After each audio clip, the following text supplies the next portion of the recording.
Aluhu. Tashadala Henu Olea Botenu. Abiago Mapias Kawabiako. Atakwados Weshemeka Kwados Badu Shemeka Lamaye. Wishamu Bene Israel El Shabbat La So El Shabbat Le Dolo Tabini Ola. Beni Bene Israel Otilola. Kisha Shekimi Masad Shadai Wa Shamayim. Where Tahades Ubayom must be Shabbat Wa Nakash. Baru Shemeka, Baru Krimineka, Baru Turateka, Baru Kuchateka. El Shaddai Malek, El Shaddai Malak, El Shaddai Imlok Lolam Mahe. Baru Shem Kabo Malkutu Lolam Mahe. Baru Kabo Lohim Kumon Malek Elyon. Aluhu Lolam Mahe. First of all, I'd like to give on honor and praise to the God of Abraham, the God of Isaac, the God of Jacob, the great, mighty, and revered God, the Most High God, who bestows loving kindness, possesses all things, who remembers the pious deeds of the patriarchs, the Most High, slow of anger, great in kindness, forgiving iniquity and transgressions, but who by no means clear the guilty, visiting iniquities of fathers upon the children to the third and fourth generation. The Most High's work is perfect for all his ways of justice, the God of faithfulness, and without iniquity, just and right and seated. You may be seated. Giving due respect and honor to a head in Israel, Chief Eleazar, to the chief men, princes, brothers and sisters, I say unto you the tongue of my forefathers, Shabbat Shalom. Shabbat Shalom. There's only one God. There's only one God. It's one God, man. It's one God. It's not two. It ain't three. It ain't five. It ain't six. It ain't eight. And this one God that we serve requires certain things. The God we serve requires certain things from us. The God we serve requires things from man and woman. The things that God requires from man and woman. The things that God requires from human beings. Because there's a requirement that comes that comes with man, and there's a requirement with woman. Okay? We read it in the book. But the reason why we have a problem following these things, following the things that God requires of us, is because we're halting between two opinions. We have not made our mind up to serve God. Yeah. And when you come to serve God, when you come and you sit in these chairs listening to the word of God, you know what you have to do when you come and you sit in these chairs listening to the word of God? You have to prepare your soul for temptation. What do I mean by temptation? I said, what do I mean by temptation? Who tempts you? The adversary. The adversary tempts you? Why? Because God allowed it. Why God allowed the adversary to tempt you? Because you have a breach. You have an opening in your spirit. You have an opening in your spirit because, and what caused the opening? Sin. What caused the opening? Iniquity, sin.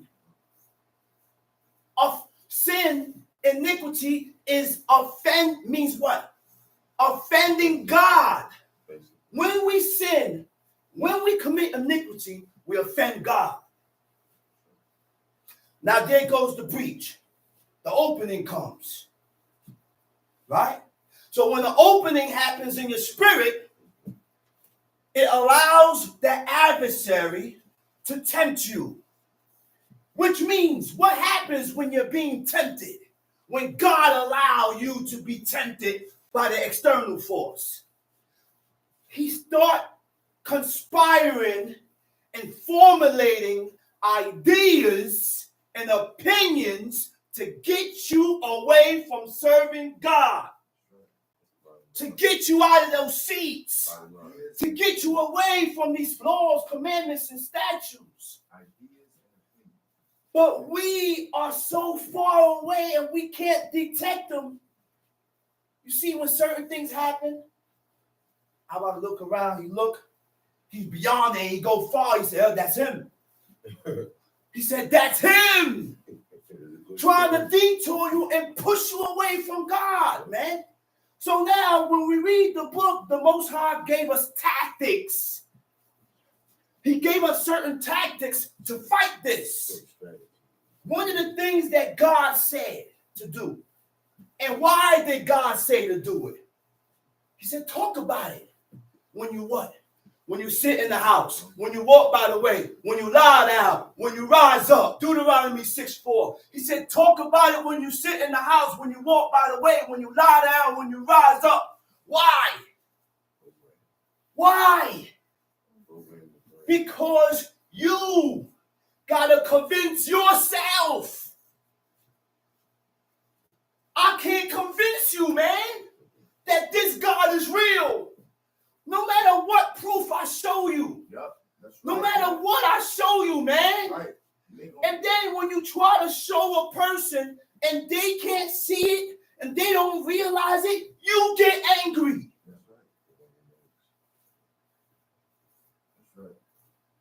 So that's why God said, talk about it. You know why? Because you're trying to convince yourself that what God said is right and I'm wrong. My thoughts are atrocious thoughts because those are thoughts that are against God's thoughts. That's why God said, talk about it. Because you're programming yourself. You are trying to convince yourself. This is why we read. You're trying to convince yourself.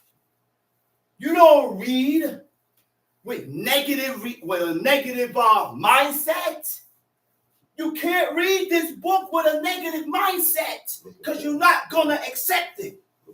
You can't sit in these chairs with a negative mindset because you're not going to accept it. And when you don't accept it, you turn everything around on you. Like somebody was doing something to you. Like it's personal. We sit down in these seats and we take the teachings personal. No. We got to use this for medicine. This is how I am. I need to stop this. This is how you are. You need to stop this. But only a certain mind, only a certain person gonna move in that form, in that accord, in that manner. Do we really think God exposed us? Exposed you to this for nothing? Huh? Everybody that sat in these seats, do you think God exposed you to these laws, commandments, and statutes for nothing? No. No. He didn't, man. You know why God exposed you to this? Because deep down inside the scrotum, like my father used to say, deep down behind the kidneys and the lungs, God has detected good in you, man and woman. God has detected good in you. No matter, oh, you only doing this for me. Yeah, okay. Yeah, that's true. But it's still good in that person to sit in them seats for 3-4 hours that person is not used to listening to these laws, commandments, and statutes. So now, when God has detected good in you, guess what you got to do? I can't do it for you. You got to strengthen it. And there are certain things that you got to do to strengthen that good in you. You have to do what you know to be lawful and right by God. You can't play with what you know, because if you play with what you know, it's going to weaken you and the breach will be expanded. It's going to open up more. And it's going to open up so much that sooner or later you're going to be pushed away.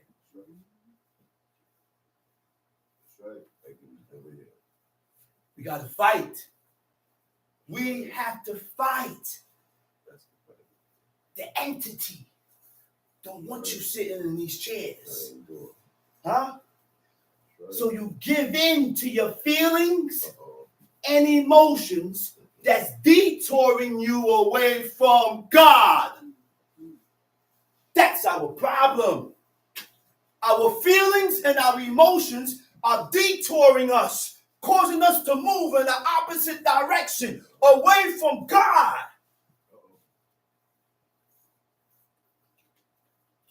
But you can't see it and understand it. What you won't say is, I'm not detouring and moving away from God. You made me move. No! I ain't made you do nothing. He ain't made you do nothing. She ain't made you do nothing. You did this yourself. You got to stop putting the blame on everything and look in the mirror and blame yourself. Monkey in the mirror. Look in the mirror, man. Look in the mirror. Like Michael said, I look in the mirror. I'm asking you to change his ways. Look in the mirror, man. Yeah, Look in the mirror, man.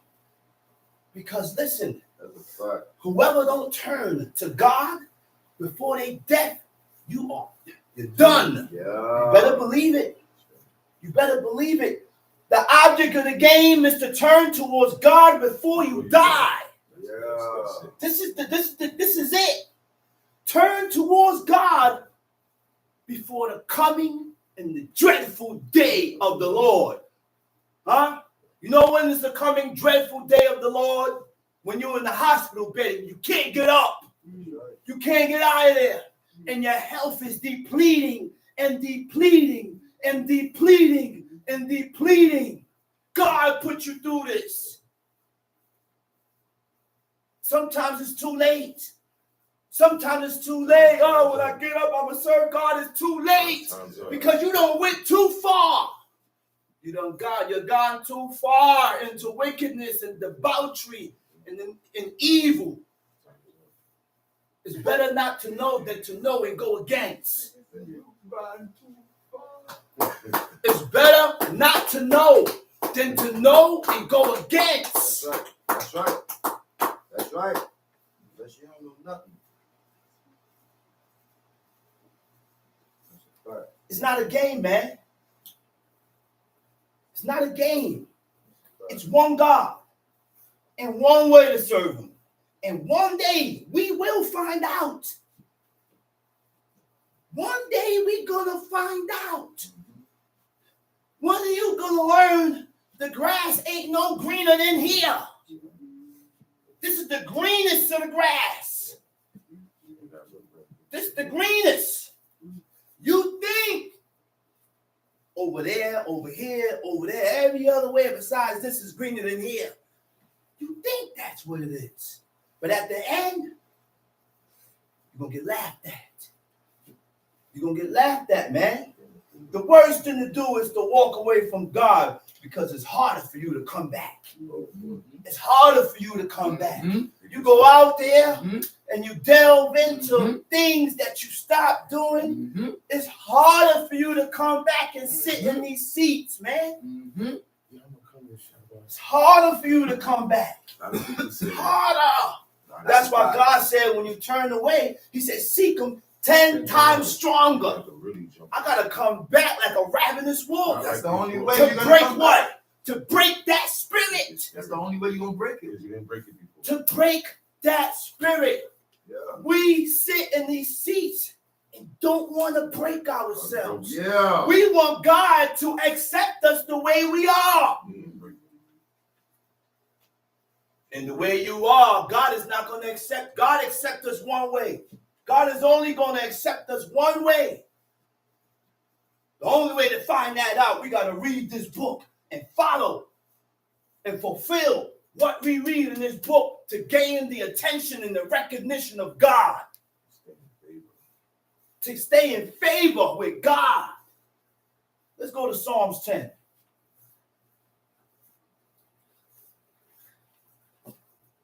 before you go to Psalms 10, right? I have a point I want to make. I have one more small little point, right? Stay where you at. Go to Psalms 10, right? In Isaiah 6, verse 9, right? You know what it says? You know what it says there? And sad to say that this is happening now. Why? Why this is happening?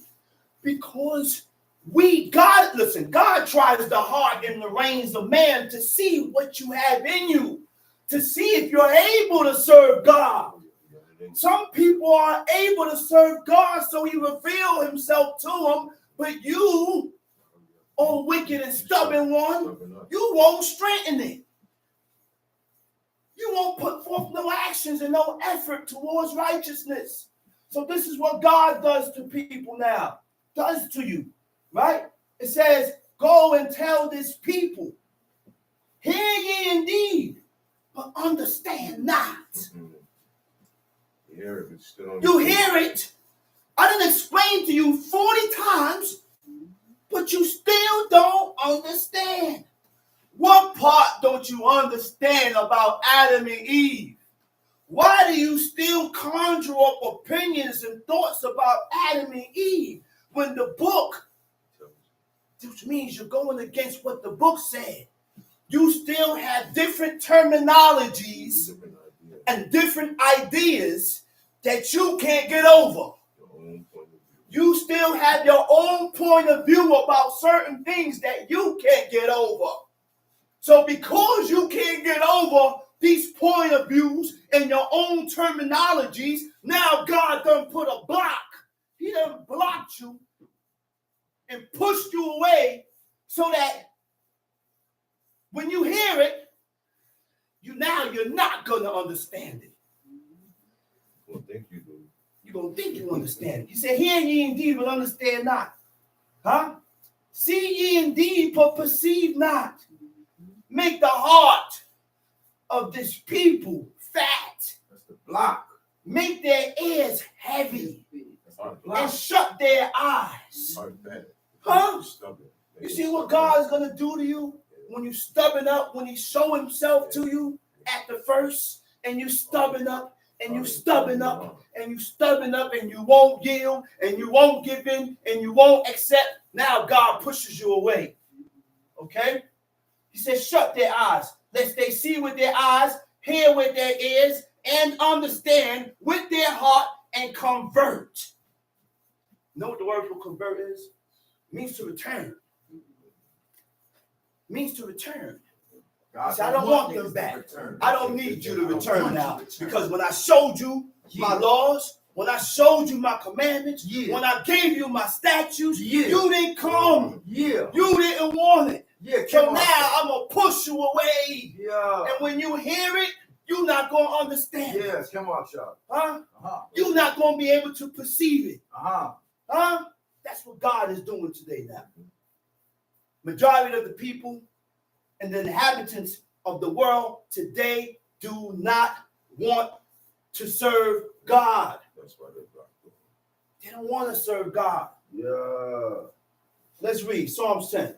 Psalms chapter 10. Let's read it. Why standest thou afar off, O Lord? Why hidest thyself in times of trouble? Oh my goodness. The wicked. You see the question that King David asked God? He said, why are you so far away? Huh? Why hidest thou thyself in times of trouble, distress, and anguish? What separates God from man? Sin. Iniquity, sins. When we sin against God goes, look, iniquity is something that God hates and despises. And when we commit sin and we do things against God, God will hate you. Yes, sir. Because you are doing the things that God hates. Right. You are doing the things that God despises. Yes, sir. He's going to despise you. He's going to hate you. And when God hates you, he's not going to lead you in that right path. He's going to cause you to do things that is against him. That's right. Stay there. Tom Sheep. The wicked in his pride doeth. The wicked in his pride. What is pride? Pride is what? Exaggerated self-esteem. And when you have exaggerated self-esteem, you can't serve God. Exaggerated self-esteem means what? You are only thinking about self. You only on yourself, not worried about what I did, or if I do this, or if I move this way, will it affect you? By me moving in this manner, will I affect this person? Tom Sheep. The wicked in his pride doeth persecute the The poor. wicked in this pride doth persecute the poor. The word persecute means to harass or annoy someone persistently.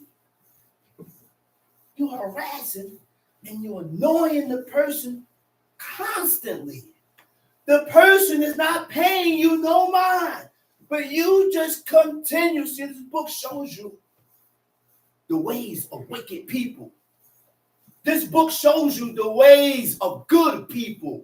And if you're not moving according to what the book said is good, or what the book said is evil, that's my only, that's the only way I can decide and say whether a man is good or whether a woman is good. I gotta look at your ways and how you think and how you move in your lifestyle to see if it correlates with what God says. I have to see if your lifestyle correlate with what God said. Because when you do things that is contrary, or when you live a contrary lifestyle against God, you're evil. You're wicked. And we put so much things above God. We put so much things above God. Put God on the back burner. But wait till God put you on the back burner. There's going to come a time when money can't help you. There's going to come a time when lawyers can't help you. There's going to come a time when no one can help you, when the only one you need to depend on is God. That's when you're going to shrug his shoulder. And guess what? The way you turned your back on God and his laws, Yeah. He going to turn his back on you. Yeah. He going to turn his back on you. Yeah. Because you did it. Yeah. Yeah, you did it. Do you even believe that there is a God? Right.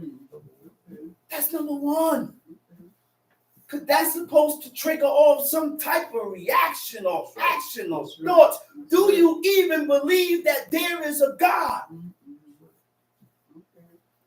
Do we even believe that? I hear people say the universe. What do you call the universe? The universe is what? Word. The universe is the world. It's space and the world is space. God's name is not the universe. No. That's not the name of God. No. God created the universe. Yeah. God created the constellations Right. in space and all these things up there. He created that. He sits above God isn't the universe. But we pray to the sun. Yeah. And then we want to pray to the moon. You know why we pray to the sun?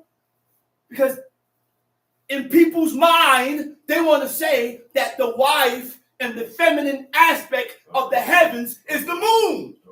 These people is destroyed it. That's why you had the moon goddess. That's supposed to be the feminine aspect of idolatry. That's why you had the sun worshipers, the male aspect. God don't have a woman and God don't need a woman. When are we going to understand that? There's no feminine aspect of God. He said there is none to consort with him or to compare with him. He is without beginning. There's no beginning to God. And there's no end to God. You hear those words, man? You hear those words? There's no God don't have a beginning or an end. He is the eternal. I said, God don't have a beginning or an end. Right. Let's read. Now, hold up. Sorry. To annoy. You know what annoy means? To irritate someone. To make angry.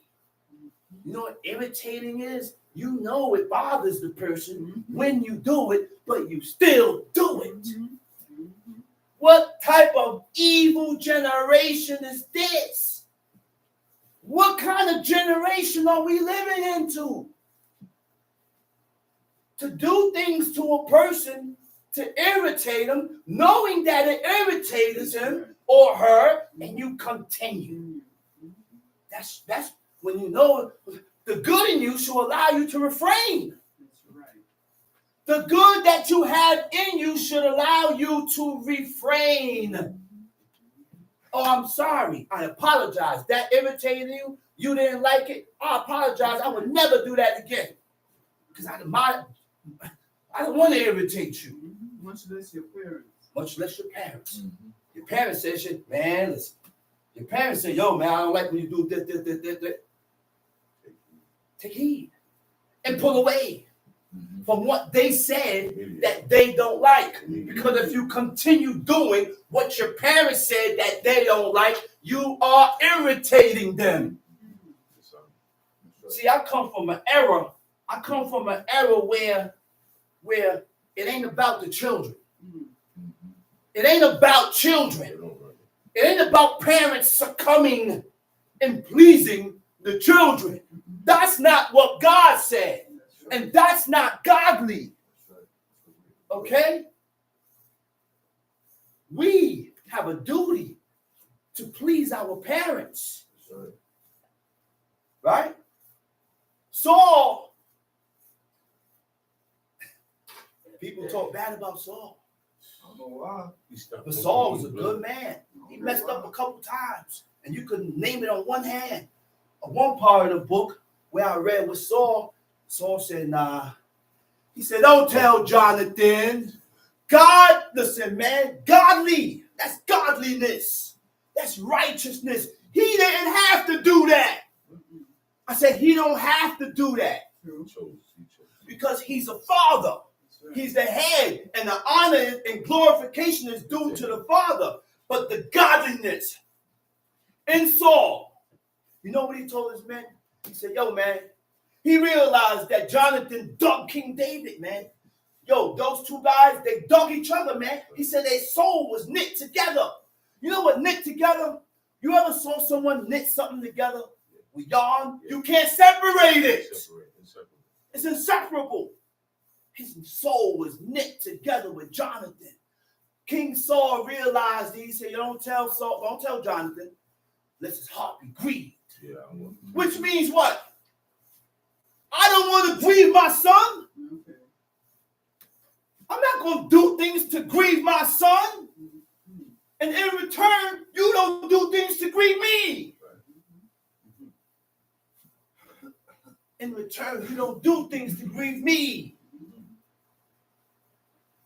Damn, Pop, that grieved you? You don't like that? I'm sorry, man. I'm sorry, man. He said, Tobit told his son, he said, as long as you live. He said, as long as you live. He said, don't do nothing to grieve your mother. He said, don't grieve your mother. Don't do things that's going to cause her to grieve. Which means, I'm not going to do this because if I end up in jail, I'm going to hurt my mother. We always got to consider our actions. That if I do something, will I be grieving my mother? Because I don't have my father right now. I don't have my father now to be honorable to glorify him and to make amends with the things, but you can still make amends even in his death. Recollect and play the tapes back. Everything that your father told you, do it and keep it. And you can honor your father from the grave. You ever saw something where your father said, hey, man, I don't want you turning this. Stop turning this. You keep turning it. Man, stop turning it. You come up with a whole lot of explanations of why this has to be turned. And for months and years, at the end, he said, I forget it. All right, turn it. Go ahead. You don't want that. That don't sound good. That don't sound good, and that ain't good. You don't want that. Because you got to think about all the rest of the days and the years that he told you to stop turning. What he really wanted you to do is stop turning it. You just wanted to wait for that one little gratification. Oh, but he told me it's okay to turn it, you fool. The sister said Balaam. Yes, prime example of Balaam. Prime example. Let's read. Let them be taken in the devices that they have imagined. What verse you at? Verse 3. That was verse 2. I just No, okay. Let them be taken in the devices that they have imagined. Your thoughts and these atrocious criminal thoughts that you done conjure up in your mind, those are the traps that you're going to fall into. You're going to fall into those same traps that you're conjuring up and planted in your brain. Tom Sheep. For the wicked boasted of his heart's desire. For the wicked boasted of his heart desire. What is boast? What does boast mean? We're going to learn what boast means. To boast means to talk with excessive pride and self-satisfaction. That's a heavy word. Self-satisfaction. What is self-satisfaction? Self-satisfaction is when you can't accept. Self-satisfaction is when you can't accept self-criticism. You're never wrong. You know what self-criticism is? You don't want to hear that you're wrong. Yeah. You don't want to hear your faults. Yeah. You don't want to hear that you're wrong. Yeah. You don't want to hear your faults. And when you hear that you're wrong and you hear your faults, you want to turn it around. But didn't you did this and this and this? This is why when people sit in these seats and they hear the law, they get angry. And then you turn it around and say, you talking about me. You throwing arrows at me. That's not what this is for. I ain't up here to talk about nobody. I'm not up here to talk about nobody. I'm not up here to throw no arrows at nobody. I read the book every day. In the chapters that I like and I feel I need to bring to the people, I said, this is important and this will help my people to get better with God. I don't read the book to say, you know what? Noah be doing this. I'm going to shoot this at him. I don't read the book for that, man. I don't read the book to shoot arrows at people, man. I don't move that way, man. That's not what this is for, yo. That's not what this is for. To shoot arrows at people. But because you so unyielding and you had that self-satisfaction within yourself, you can't accept pride. You have so much pride in you, you can't accept criticism about your own life that is against God. I don't read this book to shoot arrows at you, man. I read the book, the chapter is nice. I said, this will help us. And now listen as for me. I said, this will help us get closer with God because I see us as a whole commit these things. I see us as a whole do these things. What do you think, man? What do you think? That I'm not included? I ain't perfect, man. I got evil in me too. This is for me. Evil, man. Wickedness. And I want to serve God. Yo, y'all people, yo. Your heart, soul, and mind. First thing you want to do is look at the person and talk about they talk about you. Yo, they saying this about you. Oh, they doing this to you. Yo, get away from me, man, before I stab you, yo. Make yourself better before the movies. Get away from me, man. I can't be around people like that. That's right. Please, you know. Let's read. For the wicked boasted of his heart's desire, and blessed the covetous. Bless the covetousness. What is bless? You know what bless means? You know what bless means? When you bless covetousness, when you speak good, when you speak gratefully, when you speak good, when you speak gratefully, or you speak good about things that God hates. Huh? Glorified. When you glorify the things that God hates. You know what covetous means? Huh? Bazar. Unjust gain. Unjust gain. I got this unjustly. Whatever I get that's not just is unjust gain. It's unjust gain. Do the right thing. Do the right thing. Why do we like to get things unjustly? And then, look, man, let's read. For the wicked boasted of his heart's desire, and blessed the What verse you covetous. at? Blessed the covetousness. Read. Read. Whom the Lord abhorreth. Blessed the covetousness, whom the Lord abhorreth, whom God has despised. Huh? Abhor means to despise. Abhor means to hate. Huh? We do things and then we walk around like we in good favor with God. Yeah. We do things against God and then we walk around like we in good favor with God. No, what you just did, you just offend God. You are offensive to God. Yeah. You think God loves you? No. You know what's going to happen? He's going to plan and guide you in a way that's not good.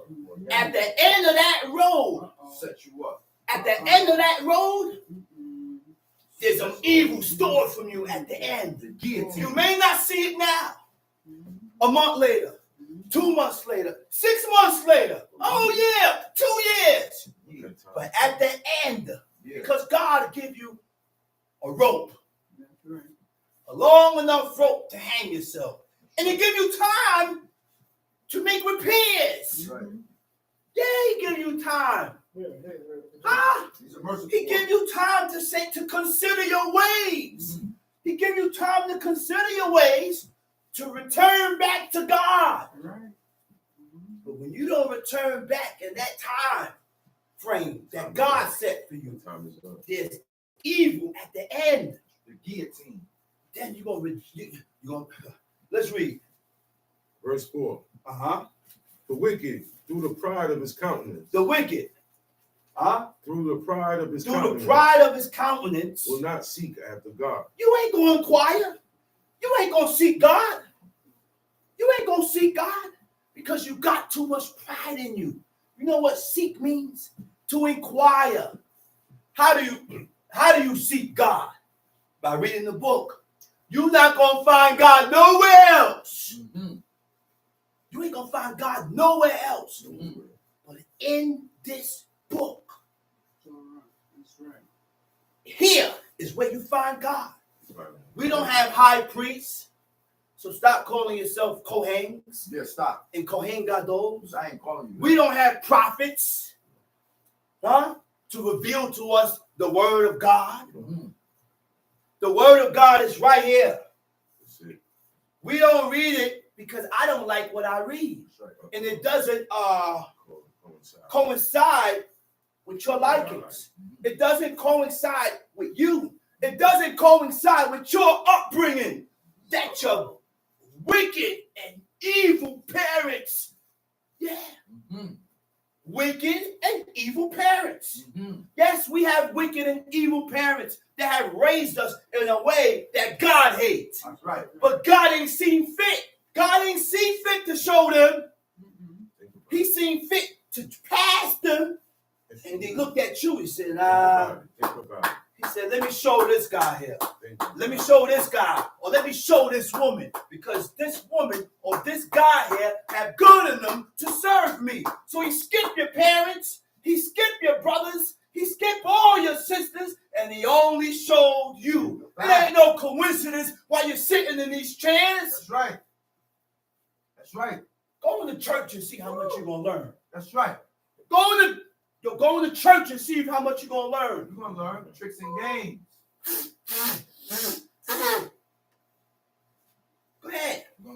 see. Go in the Muslim mosque and see how much you're going to learn. Yeah.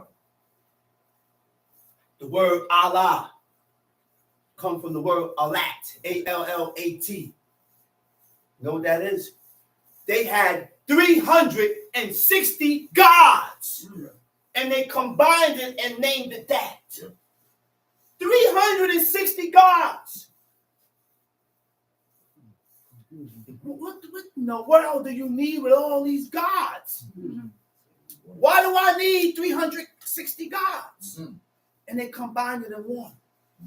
Lulu.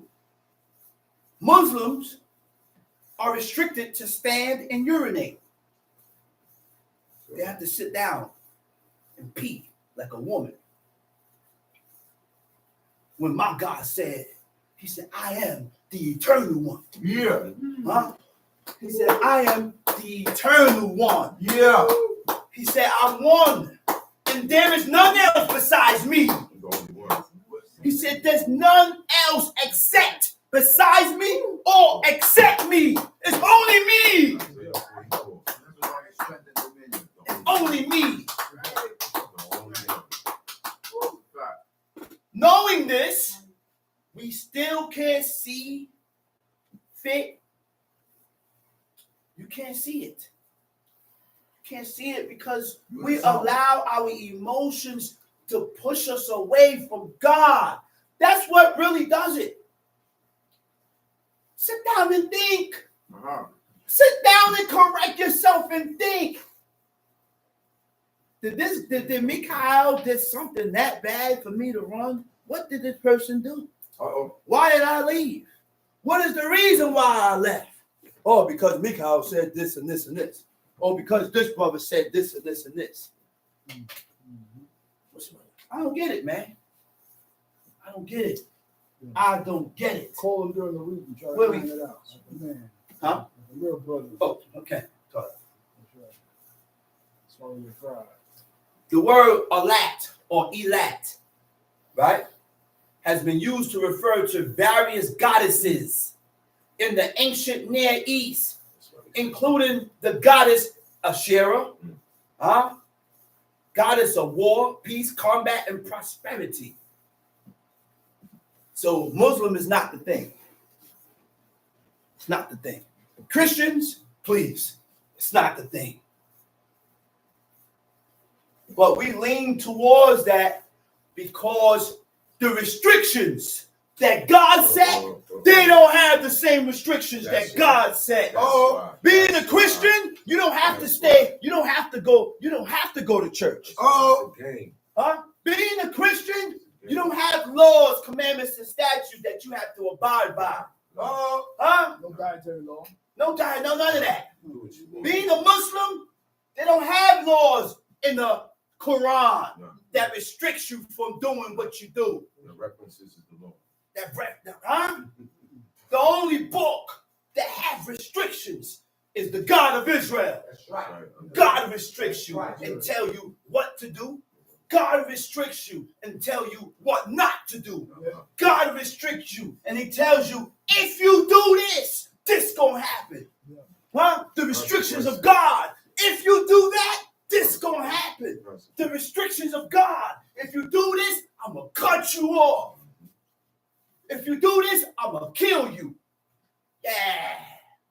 Penalties to the things that we do in this book, man. It's penalties. Stiff penalty.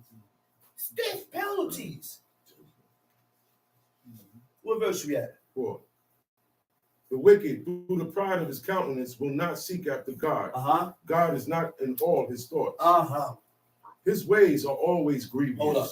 He said, God is not in all his thoughts. Hmm? His thoughts is not right. That's why we sin presumptuously. Thoughts. This is why we transgress presumptuously. Because God is not in our thoughts. Huh? God is not in our mind. God is not in our heart. Because if he was in our thoughts, you will watch yourself and you will take heed to oneself when you are about to do something, you will consider God first. If I do this, will I be offending God? Right. If I do this, will I be violating the commandments of God? You don't care about God or his commandments. No, that's why we do the things we do, because we don't care about God or his laws. You want God to care about you. You want things to go correct and right with you in life. You want things to go well with you. You want this to go right. You want that to go right. You want this to go right. God give us according to who we are. Yeah. I said, God give us according to who we are. Don't let that go over your head. That goes for everything. That's right. Think. Okay? Go ahead. What do you have? Verse 5? Verse 5. Read verse 5. His ways are always grievous. His ways are always grievous. Huh? Whose ways are always grievous? Huh? What do you mean by grievous? Chul, chet, shabut, lamed. Right? You know what that means? His ways. It means what? The word chul means firm in his wicked ways. You could be firm in your ways that are righteous, but don't be firm in your wicked ways. Don't be firm in your evil ways, which means when you find out the things that I'm doing is wrong and is not right by God, then I need to change it. I need to stop. I need to pull back. Yeah. Huh? Full of changes, but not towards righteousness. Uh-oh. You don't change towards righteousness. You don't tell yourself that these ways I have to stop. That's right. These things that I'm doing, I got to pull back from. These thoughts are forward thoughts. These thoughts are contrary to God's thoughts. I have to stop. The book shows us the ways of evil men. That's right. The book shows us the ways of evil women. He said his ways are what? Always grievous. Always grievous. Thy judgments are far above out of his sight. Uh-huh. As for all his enemies, he puffeth at them. Uh-huh. He has said in his heart, I shall not be moved, for I shall never be in adversity. He said in his heart, I shall never be moved. You trying to change me. No, I ain't trying to change you. I'm trying to show you what's right by God. Right. I'm trying to show you what's righteousness. I'm trying to show you what's wickedness according to what God said. Not righteousness according to my mindset. That's right. Not wickedness according to my mindset. But showing you what God said is righteous. Showing you what God said is wickedness by using the book. I'm not trying to program you because I can't program you. You got to program your cotton picking self. You got to allow yourself to agree with God. And when you can't allow yourself to agree with God, then you're going to pick and choose with what you want to accept. You're going to pick and choose with what you don't want to accept. And that's just it. That's just it. But we have a problem with sitting back, exhaling, release the tension, and really realize and see what the truth really is. Yeah. Release the tension. Release it. Release the tension. Relax. Relax for a minute. Relax. Take a breather. And realize and come to terms with yourself, and you ask yourself, am I right? Am I really right? Should I be doing this? Should I have done that? Is this the way that I need to go about this? No. Because God don't like it. That's right. There's always a He better don't way. like it, man. But do you even care about what God like? Uh-huh. Yes. That's only if you care about what God like. That's the only time you're gonna have this mindset. See, we gotta stop telling people this because it's all. First of all, you gotta have the mindset. You gotta have that mindset for this to come, for that to be thought about and accepted and realized on. Let's read. Verse 7. His mouth is full of cursing. His mouth is full of cursing.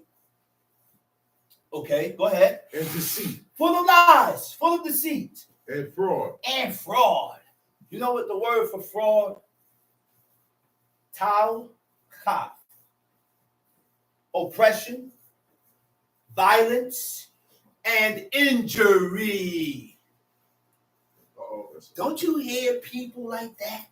Yeah. I know a lot of people like that. Their mouth is always cursing. Curse, curse, curse, curse, curse. Right? Deceit and lies. Injury.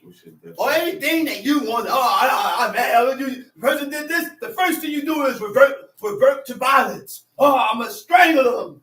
What's wrong with you? You can't, just like Prince Yaakov told my pops, he said, man, you can't kill everybody. And he said a mouthful. He told Chief Eleazar that. Head knock of all the Hebrews. The one that started this whole thing. If it wasn't for him, there will be no other else. God used him. Before he came here, they was calling themselves Black Jews. Was it Black Jews? Black Jews. He instituted that name. Israelite. You're an Israelite. You Israel. You a Hebrew. Right. You're not no Black Jew.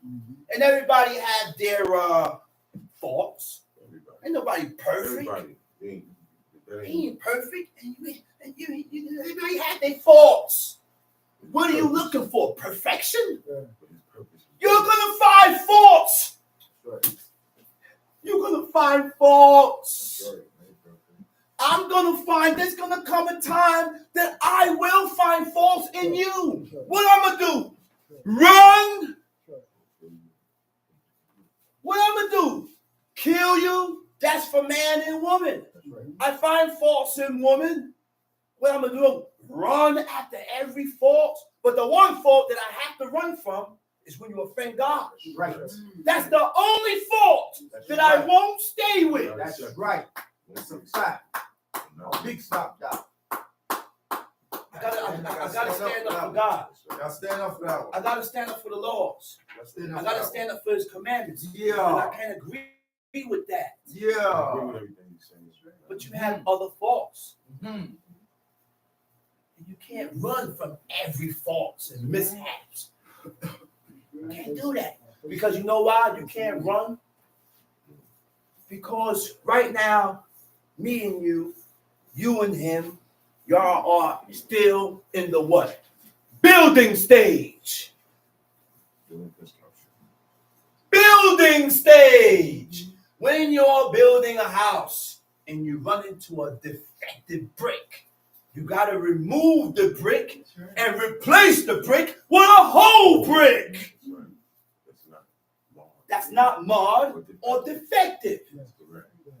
But the only way that marred or defective brick can be replaced is when that person has the determination to serve God. You can detect that boil or that defect or what you did to offend someone and replace it and not pinpoint it and acknowledge your fault. That's right. Keep pushing. Let's read. His mouth is full of cursing and deceit and fraud. Under his tongue is mischief and vanity. Vanity. The word for vanity is away. Under his tongue is evil. He speaks evil. He speaks wickedness. He speaks injustice. You know what injustice is? You're not fair. You are unfair. Injustice is being unfair. You do things to people, and when the person do it back to you, you get angry. How can you do things to people and want that person to accept what you're not their father? Neither are you my mother. I can only accept that from them. Right. And when you have that mindset, you're not going to do things to offend people. Because that's not godly. Those are not godly ways and godly traits. Let's read. Verse 8. Verse 8. He sitteth in the lurking places of the villages. Mhm. In the secret places doth he murder the innocent. Lurking places. Lying in wait. He's an ambush. Uh-huh. His Mhm. eyes are privately set against the poor. Mhm. He lieth in wait secretly, as a lion in his den. He lieth in wait to catch the poor. He doth catch the poor when he draweth him into his net. Uh-huh. He croucheth and humbleth himself, that the poor may fall by his strong ones. Uh-huh. He has said in his heart, God hath forgotten. He hideth his face. He has said in his heart, God has forgotten. He hid his face. He will never see it. You think God forgot what you did. God don't forget what we do that is contrary and opposite to what he said. Ever before him. It's before him until you make corrections. That's right. Certain things God conjure up to test you and to try you to see where your faith is at in God. Stir up certain situations. Put this in your mind to see if you're going to violate, to see if you really If you're gonna go along with this, going to go along with this all through it. and violate God, All right. violate the laws, and you done failed. You failed. Read. Arise, O Lord, O Uh-huh. God, lift up thine hand, forget not the humble. Wherefore doth the wicked contemn God? He said, why do the wicked contemn God? Huh? The word for contemn is na'atz. Na'atz means to despise or to abhor. Why do wicked people despise God? How do you show your despisement for God, your abhorrence for God when you go against these laws, commandments, and statutes? You know God is against it and you still do it. You despise God. Go ahead, read.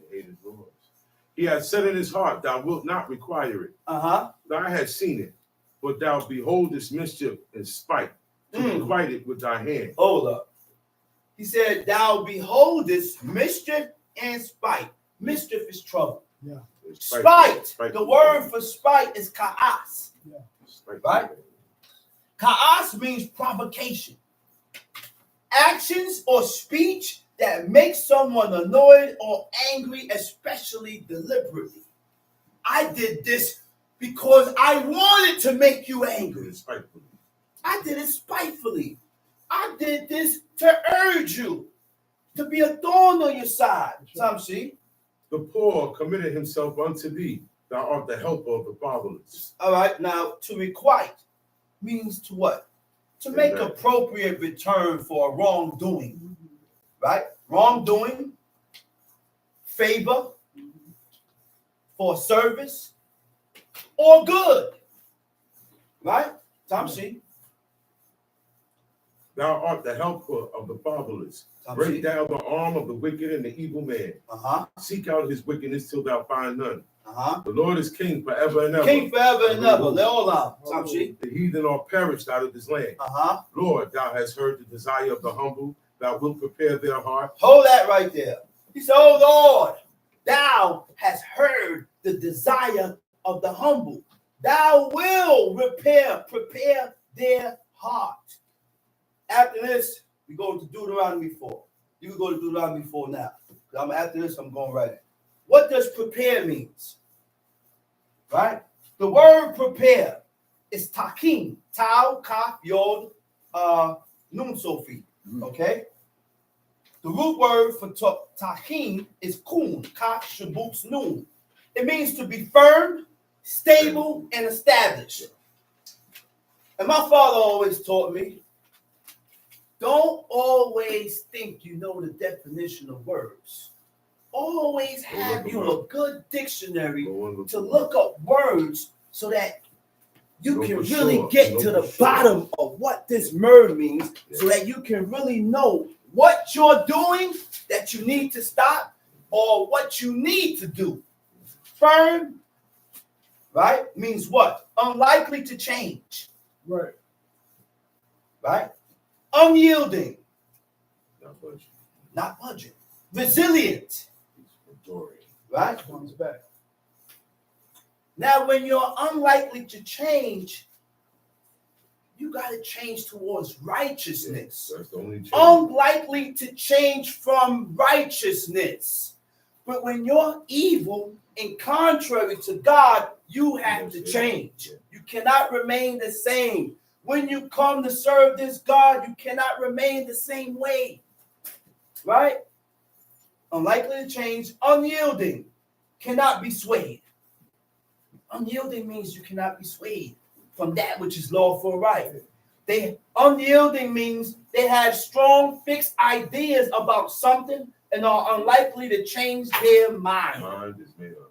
You got some people that when you show them the laws and the commandments of God, they stubborn up and they won't accept. Resilient means one of learns from the adverse. One learns. Damn, I messed up in that adverse situation. Take time. Take time. One that learns. Okay.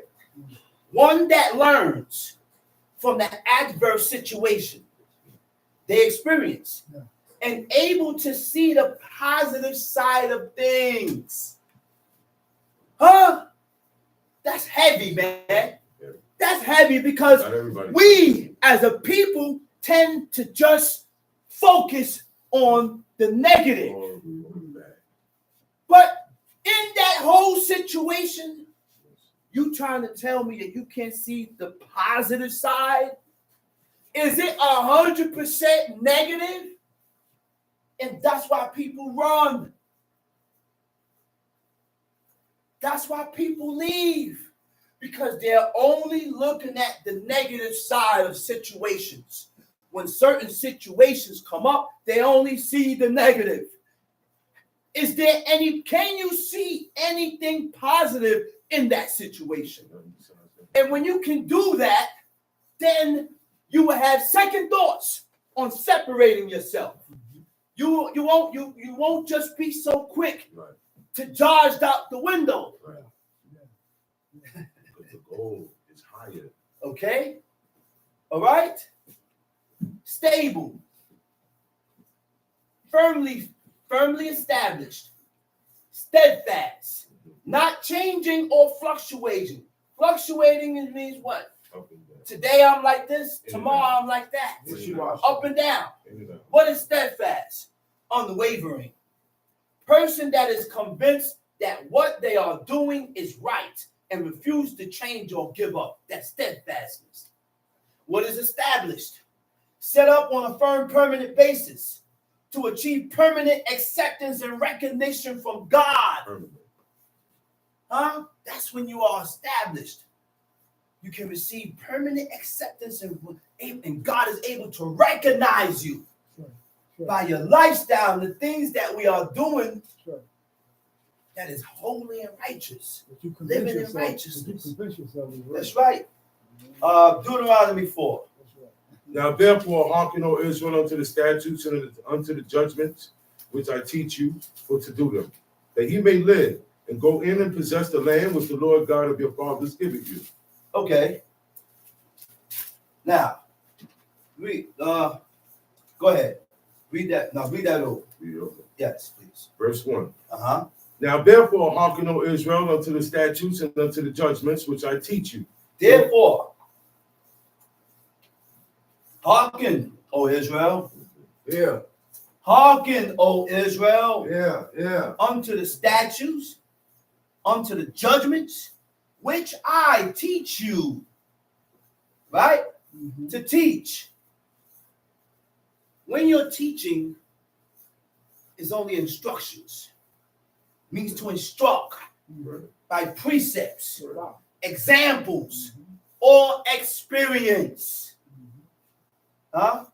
It also means to train. When you're training, it means to teach a type of behavior through what?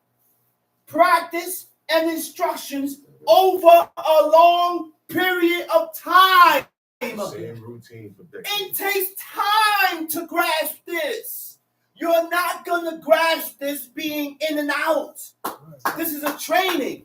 If I take my son to training to boxing, I can't train him for 2 months and then stop for 2 months. He's not going to grasp it. The same thing goes when you come to serve God. It's the same procedure when you come to serve God. The brother said consistency.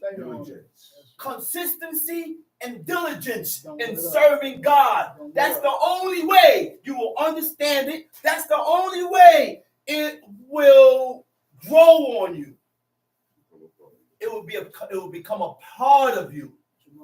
You'll feel out of place, missing a Shabbat or not sitting in these chairs. That's the only way. Because it's a training, okay? That's right. Through what? Go ahead, read. Hearken, O Israel, unto the statutes and unto the judgments which I teach you, for to do them, that ye may live and go in and possess the land which the Lord God of your fathers That ye may live and what? And go in and possess the land. Possess the land which the Lord God of your fathers giveth you. Talk sheep. You shall not add unto the word which Ye shall not add unto the word which I command you. So when we read the book, you can't add on your own opinions. You can't add on what you feel or how you think. Did the book say, did you read this here? Did you read that there, what you're saying? If you didn't read it there, then don't mention it, for crying out loud. Why do we continue to put things there? But that's not there. Yeah. I didn't read that there. Everything that you're talking about and you saying, I didn't see it there. Tom She. You shall not add unto the word which I command you, neither shall ye diminish aught from it, that ye may keep the commandment of the Lord your God, which I command you. To diminish, to take away. To take away. And that's the only way we can keep these laws. We can fulfill the commandments of God by not adding to it and taking away. It's already perfect the way we got it. That's right. The laws of God is already perfect. The laws of God is already clear. The laws of God is already pure. It's already clear. It's already pure. There's no faults. There's no loopholes in this book. You know who created the loopholes and the faults? You. See, are not godly. So therefore, we add on and say things that's not in the book. Because that's your mindset and that's the way you think. For my convenience. That's your mindset. And that's the way you think. And now you want to add it in and put it in to what God says. No. Go ahead, read. Your eyes have seen what the Lord did because of Baal Peor. Your eyes have seen what God did to who? Because of Baal Peor. Because of Baal Peor. Right? Baal Peor. Right? Baal is Lord. Peor. The root word is Pa'al, means opening. Lord of the opening. Okay? This another thing I want to see before I get into that deity called Baal Peor. Yeah. 6-pointed stars are also known as the Star of David. And it's also known as the 666, a satanic symbol. That's why, listen, man, how many points does a 6-point star have? 6. Okay? There's nowhere in the book that states that none of these men had a 6-point star. In Deuteronomy 4, the chapter that I'm into speaks about Samael. Samael means an image or an emblem or symbol.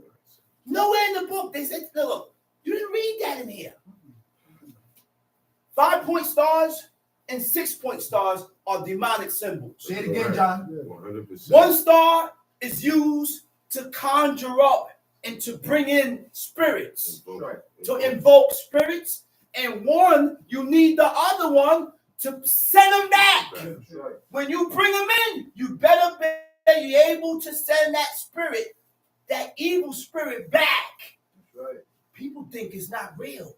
And they It's see the that game. ain't real. Witchcraft is real. Right. Voodoo Game. is real. That's why God says stay away from it. That's right. You can invoke Yeah, spirits yeah, yeah. and you can cast off spirits. You can do that. That's right. God said leave that alone. That's right. We don't need to go there because we depended on God 100% for everything. That's right. That's right. When God didn't answer you and he didn't want to answer you, clean your ways and stop doing what you're doing so that you'll be able to get an answer from God.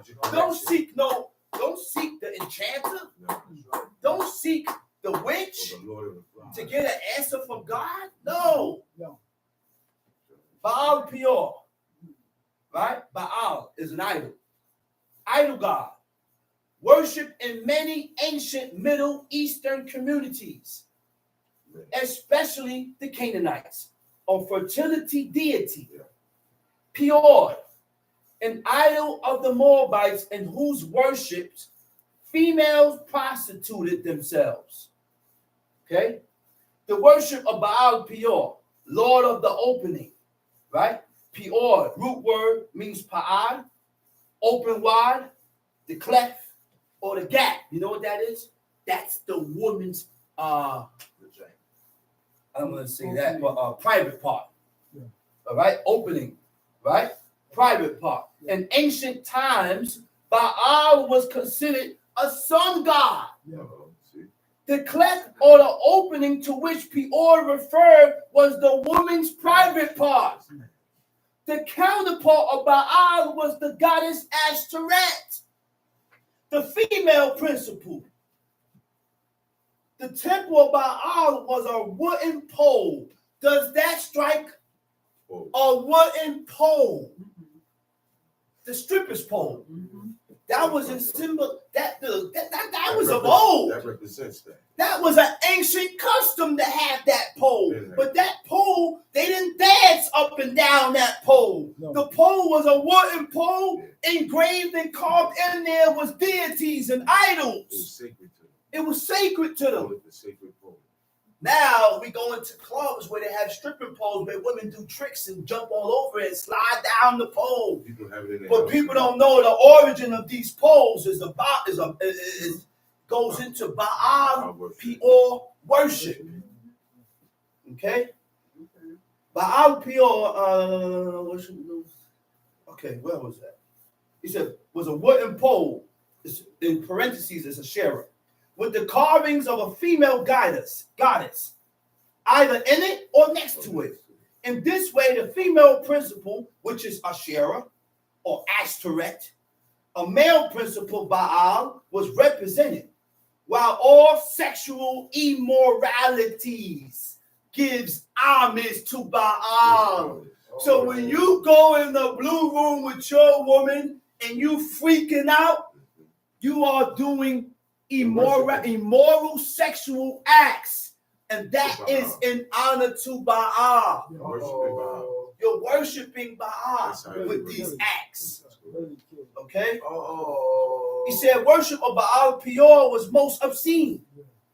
In honor of the cult, Baal Peor will expose themselves, bowing down to the ground with bottoms up and eating from a place associated with body weights. You know what that is? Oral sex. Oral sex. What are your face doing down there and what's her face doing down there? That should not exist. Okay? The temple had dedicated prostitutes, and the prostitutes were not of Israel. No. God said, and he gave us strict commands and laws not to allow your daughters, and don't prostitute, don't cause your daughter to be a whore. Right. All the prostitutes were women of other nations. That's the reason why Tamar covered and came out of her, what's the word?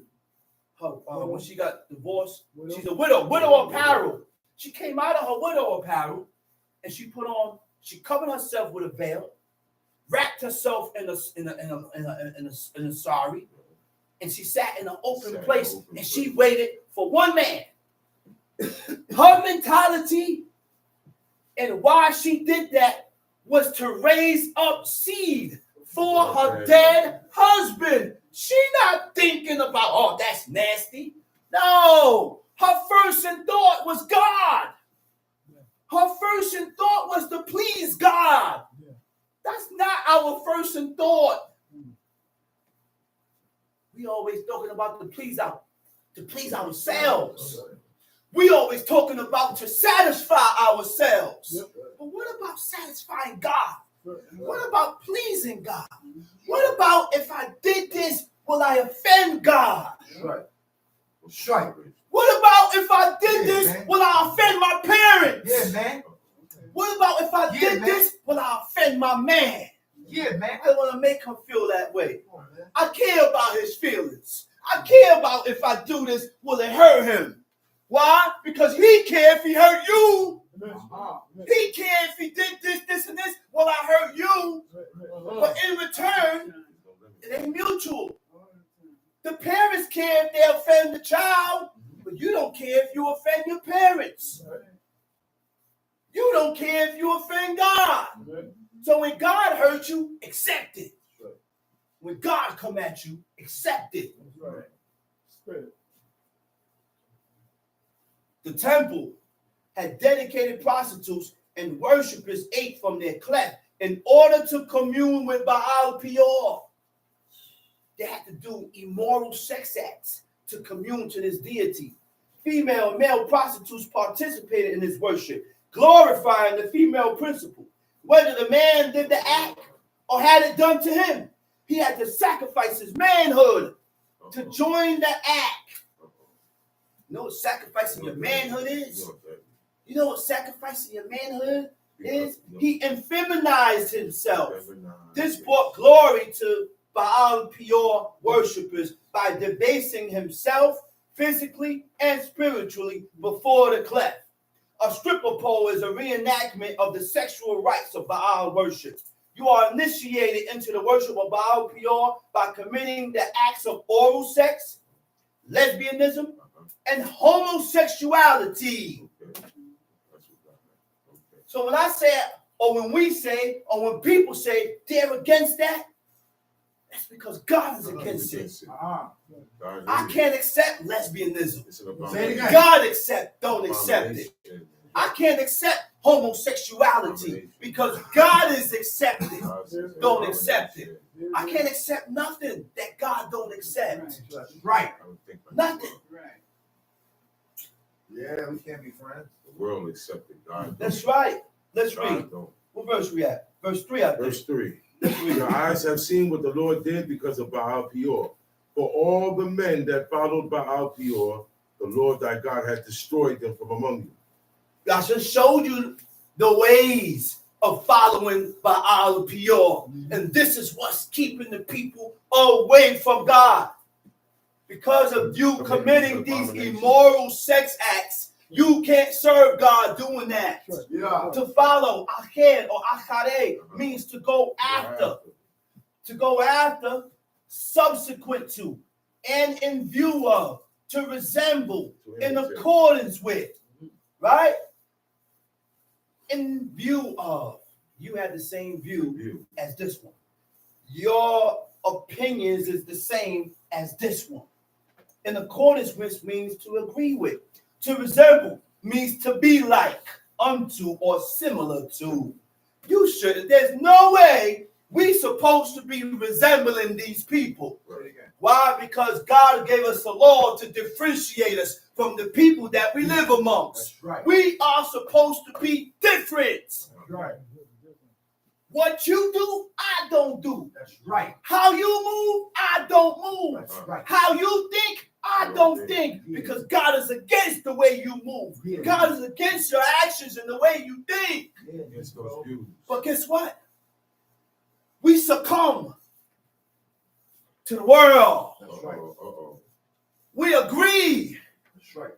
with the world's mentality and how the world thinks. That's right. That's why we can't serve God. That's right. You want to be like the world. That's right. You want to be like them. Yeah. You can't serve God. Yeah. That's why these ways that we read about in the book is strange to you. It's strange to you, and it's hard for you to accept it because you won't let go of your past. That's right. You won't let go of your past that you lived in. What your parents taught you. What your parents taught you. Yeah. What your father and your mother taught you. Yeah. Because it ain't right. Wicked. They only taught you what they thought was right. It was But taught. now when you come to see and to learn the things that God accepts, and God open your eyes to these things, now it's time to pull back and refrain. It's not about pleasing nobody else but God. That's right. That's right. It's not about pleasing nobody else but God, man. This is right. What verse we at? Verse 4. Verse 4. Let's read it. But ye that did cleave unto the Lord your God are alive, every one But of you. ye that did cleave. The word for cleave is dabak. Dalet bet kuf. Dabak means to adhere. Dabak means to cleave, clinging, or glued to. Glued to. Anything that's glued to, you can't separate it. You can't get rid of it. Come on, man. Glue yourself to God, That's man. right. Be inseparable to God. That's right. Adhere. You know what adhere means? To believe in. Because if you don't believe in it, you weren't going to be here for long. You're not going to be here for long. And if you don't believe in it, you got to find a way to strengthen the belief. Yeah. Make yourself believe. You Yeah. got to make, that's work on yourself. Like how you make yourself love that woman. Like how you allow yourself to be deep in love with that woman. And if she leave, you are heartbroken. Yeah. There's an emptiness inside of you. Yeah. Oh, I feel I can't sleep. Yeah. I can't eat. Get that way for God. Yeah. I said, get that way for Yeah. God. Allow yourself and give yourself up to God so that you can gain feelings and emotions for God. And when you gain these feelings and emotions for God, you ain't gonna violate it. You ain't gonna violate it. I don't do this to my woman because I don't want to make her angry and feel sad. Uh-huh. That's why you do it. Get that way for God. Uh-huh. I'm not gonna go steal because God don't like it. Uh-huh. I'm not gonna go do this because God don't like it. Uh-huh. I'm gonna refrain from doing this because God don't like it. It ain't about what you don't like. It ain't about what I don't like. It ain't about what the children don't like. It's about satisfying and pleasing the Creator. That's what this way of life is about. Hey, that's what life is about. Life. That's the meaning of life. That is the meaning of life, man. Facts. Okay? Adhere means to believe in and follow the practice of. So if you believe, you will follow and do what you know. The reason why you can't do what you know is because you don't believe in it. You don't believe in it, man. You think it's a game. You don't want to believe. But guess what, man? Guess what? You don't want to see what's on the other side waiting for you. You don't, man. The word clinging, right? Strong emotional attachments. I said strong emotional attachments. Man. That's for anybody and anything. A man towards a woman towards a man. Yeah. Parents to children, That's right. children to parents. Yeah. Bond. That bond that you built not for a month or a week. It's a lifetime, That man. bond you can build. It needs time to build that bond. Some people bonds is more stronger than some That's correct. because your bond is stronger than that person's bond, so you ain't gonna run off. But your bond is not like my bond. Huh? our God's bond towards his people and our bond for God is not like the bond that God had. God said, I'm here 24/7 all day with my hands open, waiting for Israel to return. Waiting for the people to return. But we won't return to God. Clinging also means what? Overly dependent on someone emotionally. Huh? Wait on the Lord. Wait on the Lord, I say. Don't worry about nothing. Whatever I'm going through, I'm waiting on God. Oh, I'm waiting on God. I'm waiting on God. Glued to means to join with. Time sheet. Verse 5. Verse Behold, I have taught you statutes and judgments, even as the Lord my God commanded me, that ye should do so in the land whither ye go to possess it. Keep therefore and do them, for this is your wisdom and your Keep understanding. therefore and do them.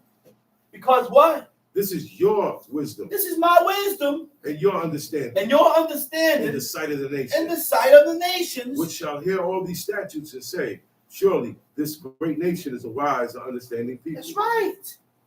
That's right.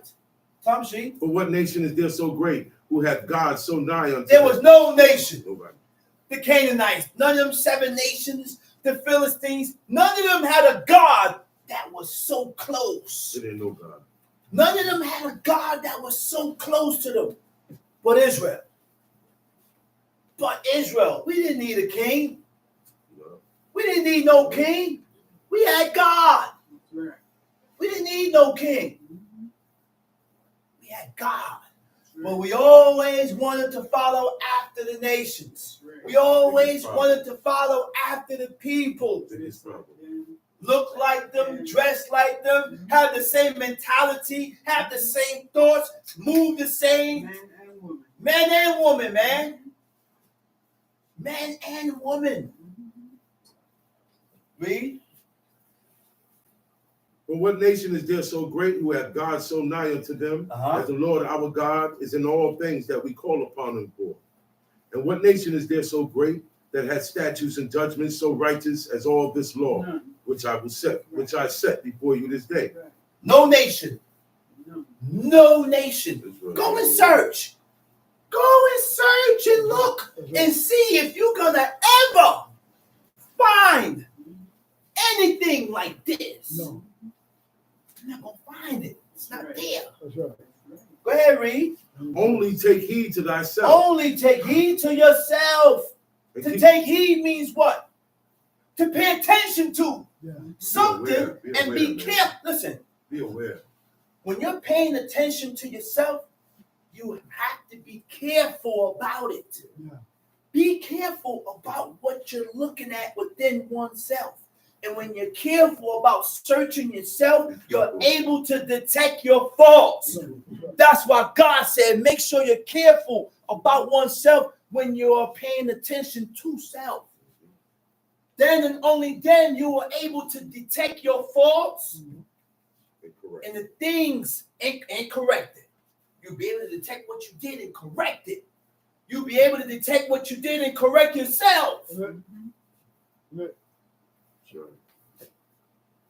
Tom sheet. Only take heed to thyself and keep thy soul diligently, And keep thy soul diligently. lest thou forget the things which thine eyes have seen. Lest Unless they thou forget the things that you saw. real easy. The things that you went through. The experience that God put you through. Those things we're not supposed to forget that. Those are things that's you're supposed to always remind yourself of. And it builds strength. And it builds strength to keep you going forward in God. Tom sheet. Lest thou forget the things which thine eyes have seen, and lest they depart from thy heart all the days of thy life. Tom sheet. But teach them thy sons and thy sons' sons, especially the day that thou stoodest before the Lord God in Horeb, when the Lord said unto me, gather me the people together. Especially the day that thou stoodest before the Lord thy God in Horeb. Especially that day. It went down that day. There was nothing. Yeah. Nothing can be compared to that day. Production. Whew. of the Lord. Nothing nothing can be compared to that day Yeah. when God, the glory of God came down and God himself. incinerated the whole mountain range. Just they never come to people. The whole mountain range. But before God came down on that mountain range, the instructions came first. Yeah. And he told Moses to tell the people. Yeah. He said, hey, Yeah. he said, tell these people to stay away from women for 3 days. Yeah. 3 days. And then explain. But he says, stay away from woman for 3 days because you're preparing your soul. Your soul. That is the cleansing of the soul. Okay? So that you can meet God. What do you mean by staying away from women? No sex. Because when you have sex and the seed of copulation leaves, you know what's unclean? Your skin becomes unclean. My spirit becomes unclean. Everything becomes unclean. You know why I can say your spirit? Because God said to wash. So why God didn't say, oh, make sure you wash and you be clean, I'll come see you the next day. He said, nah, I got to take it up further. I got to take it up more further. So that seed of copulation of it, yeah, go wash, but that ain't good for God. He said, I need 3 days. What is it that had God see it? So he gave us a command, and he gave us a command. He told Moses to tell these people, stay 3 days. We didn't say stay away from that. 3 days. 3 days. So God, then after that, he was able to come down on that mountain. And when God came down, the whole mountain range got incinerated. Man, listen here, man. You tell these people these facts. Scientists, archaeologists confirmed that the mountain range, Horeb, the whole mountain range was covered with sulfur. One of the dudes said, he said, man, it was hell. He said, it's like this mountain been burning for a very long time. It's charred. Yes. And that still don't push you. That still don't push you to serve this God. He said the mountain range has sulfur on it. The only way something can build sulfur is if it was on fire for a very long time. God incinerated that whole mountain range. There's no man that can light that mountain range on fire. The presence of God incinerated.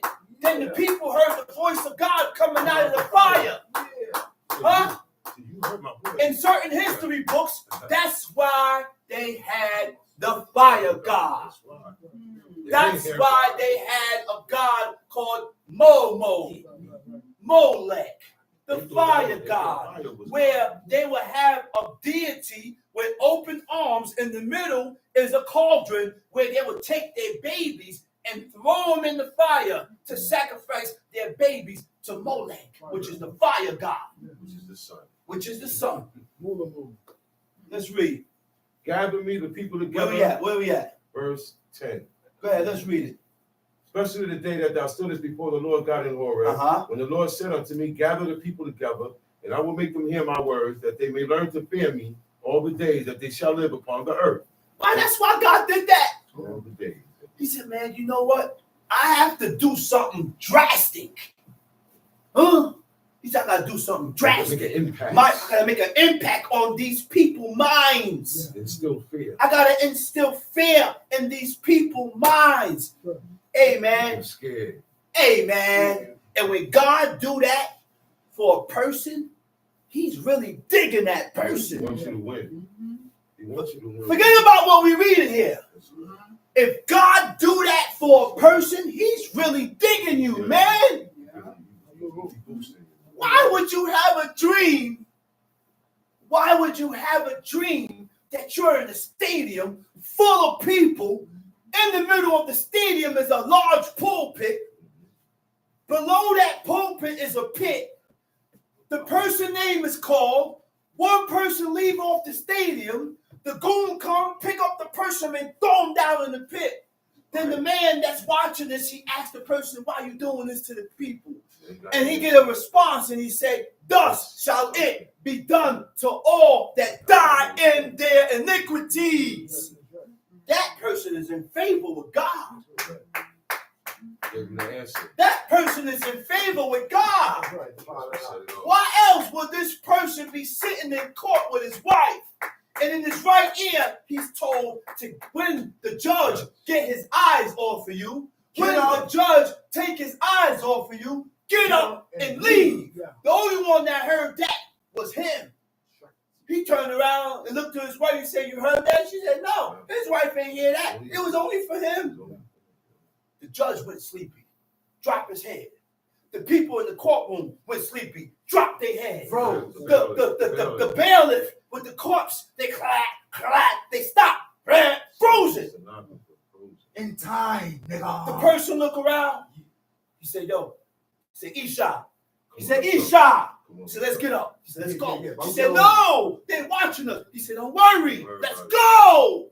Now, I got a woman here to substantiate what she saw in the courtroom. And God allowed her to see that because he's digging her too. Because she's with a man that he digs. Yeah. She got up. He got up. They walked out the courtroom. He went down the elevator. He left. So you might go back inside. Told my moms to go back. Yeah. When she went back, It was she said, still yo, they were still frozen.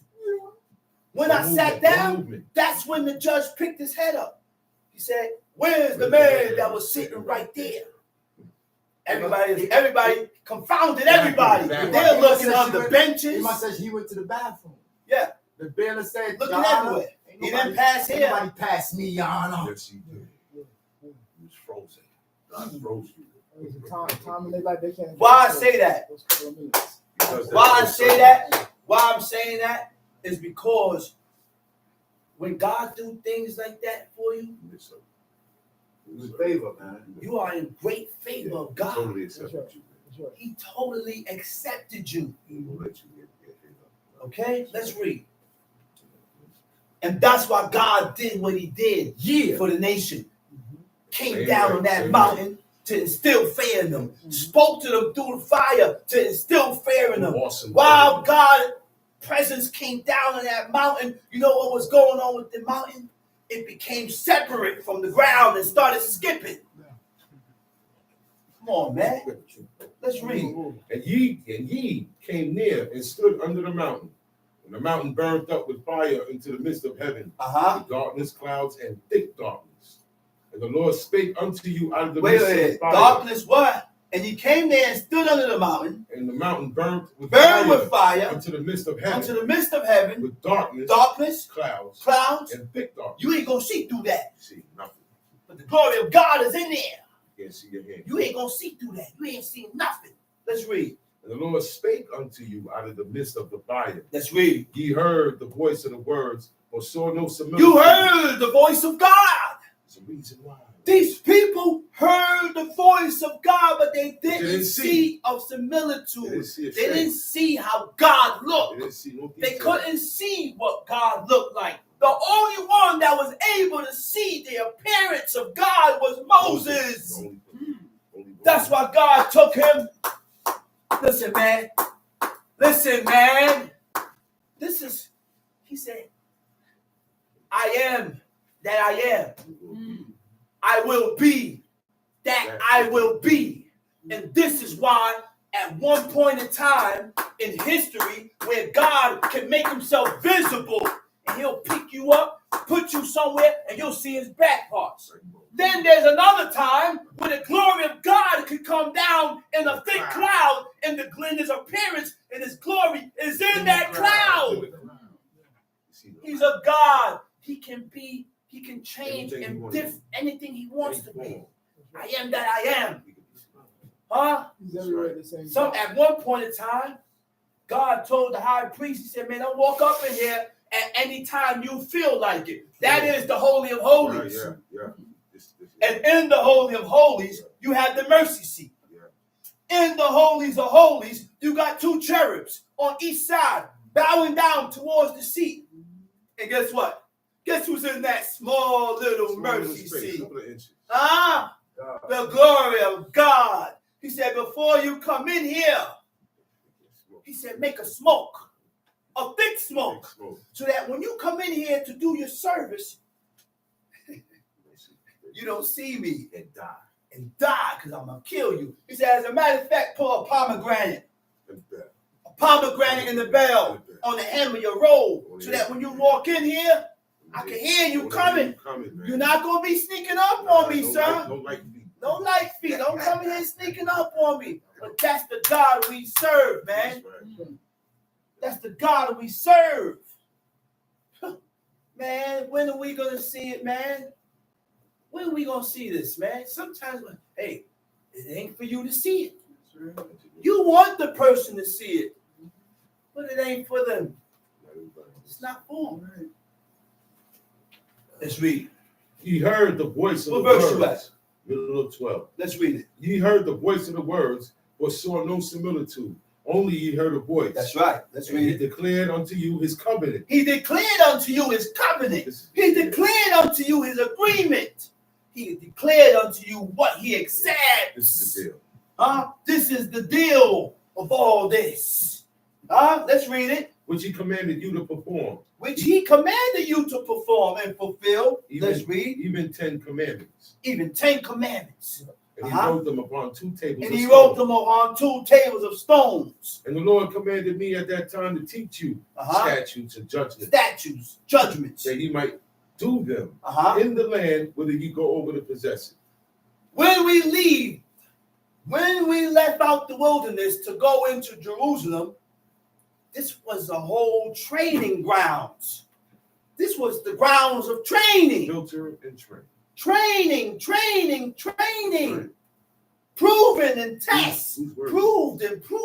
Proved many. Tested many.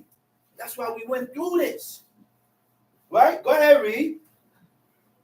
And take ye therefore good heed unto yourselves, for ye saw no manner of similitude on the day that the Lord spake unto you in Horeb out of the midst of the fire. Tamshi. Lest ye corrupt yourselves. Lest you corrupt yourself. Remember, he said you didn't see no picture. You didn't see nothing. The word for similitude is temuna. It means picture. You didn't see nothing. How come we are so dumbfounded and we don't even want to accept what God said? It's an attachment to We know so much Hebrew, but all of a sudden we don't know what temuna means. But I see a whole lot of temunas hanging on people's walls.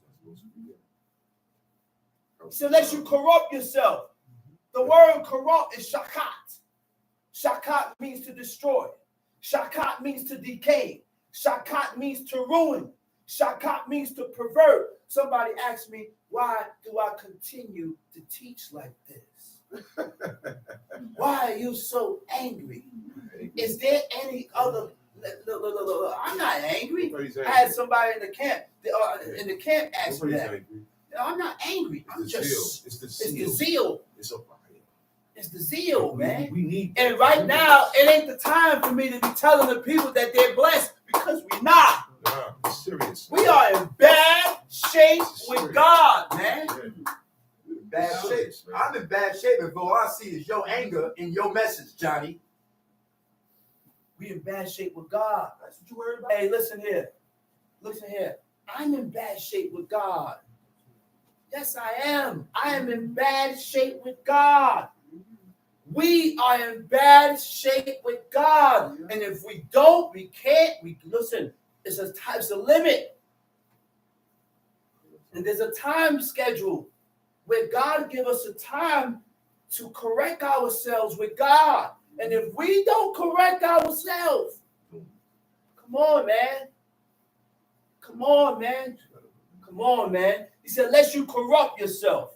The word, one of the definition of corrupt means to destroy, to ruin the structure or condition of, to put out of existence. Huh? The other definition for shakat, right? No. Structure means what? Your makeup. Your makeup is your physical or mental, which corrupts your morals. Wait a minute, man. Let's dig deep, man. Take time. Destruction begins in the mind. Right. Oh, huh? It ain't really talking about your physical, huh? But when you talk about ruining your structure, it also goes into your mental, how you think. That's right. And then how you think it will corrupt your morals. It will corrupt your spirit, and your morals become corrupt. And when your morals become corrupt, you can't accept what you read here, because this is telling you opposite to how you are. This is telling you opposite to how you are. That's right. Okay? To decay, right? To decline in health and mental strength. To decline in mental strength. We need mental strength to do these laws. That's correct. Because where does iniquity come? Iniquity comes to the mind first before I do it. Iniquity and evil comes to the mind before I react. It came to your mind first to run out of here. It came to your mind first to steal. It came to your mind first to commit abominations before God. And you sat there and you lingered and you lingered, and then you justified your actions first because you thought about it, justified your actions, and now you did it and pushed. You didn't reject it. You didn't fight it.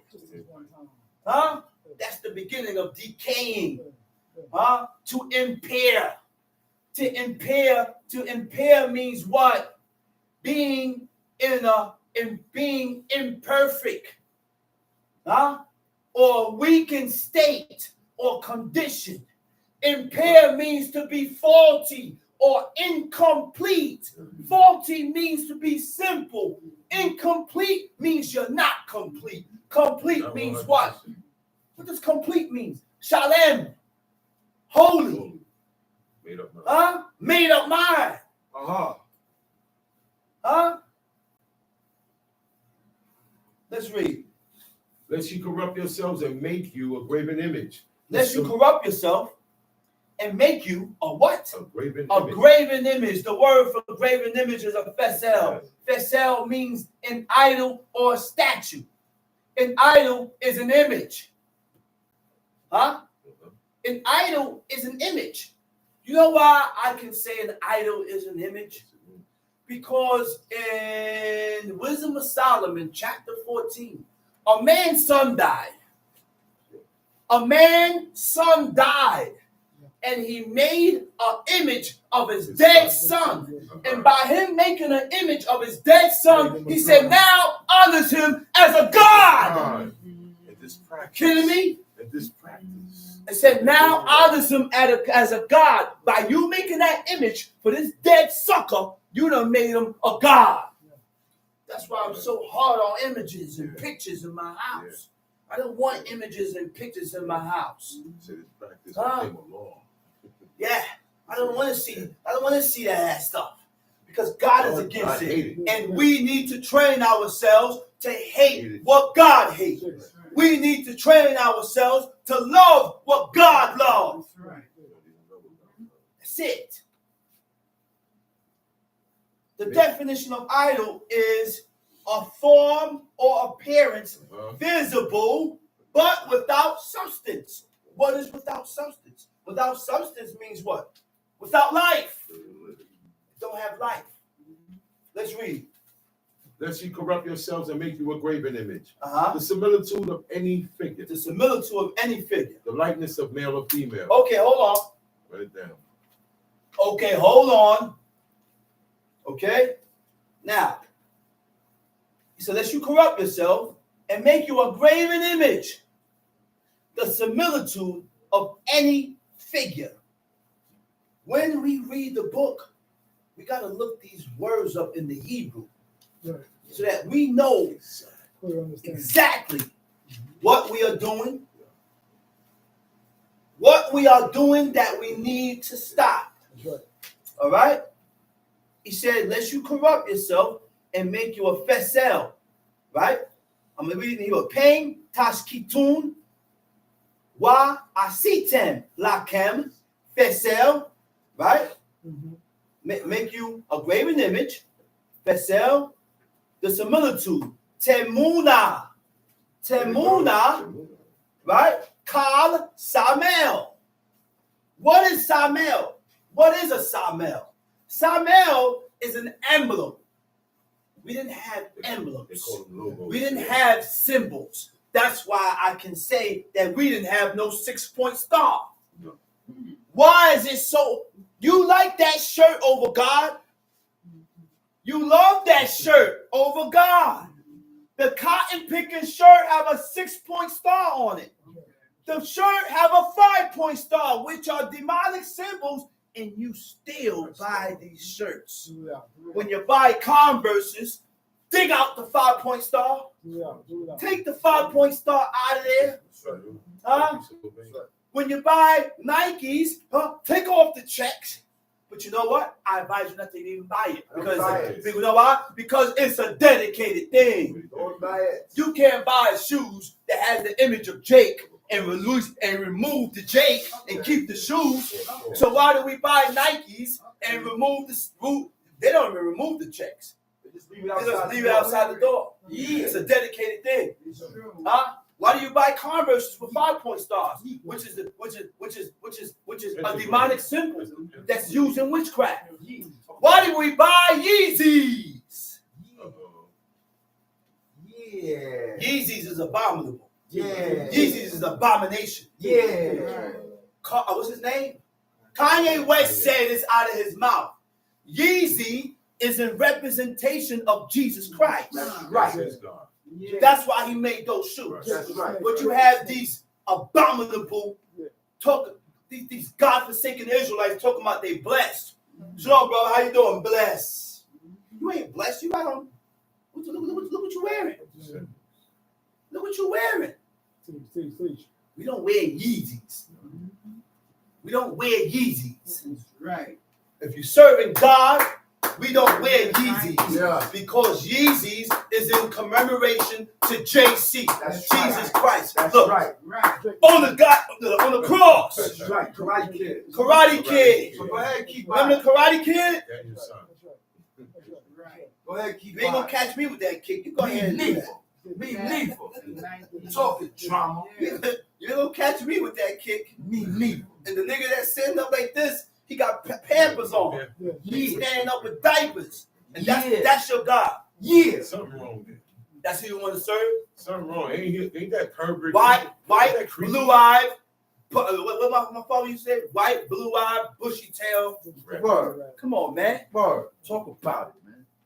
Come on, man. Shout about it. Something wrong with that. You bugging. And there is no black Jesus. Please. No. The first Jesus that came up with, they would say it was white. Why? Because it came. Look, listen, man. Leave it alone with all this foolishness, man. Old Nimrod story. That's right.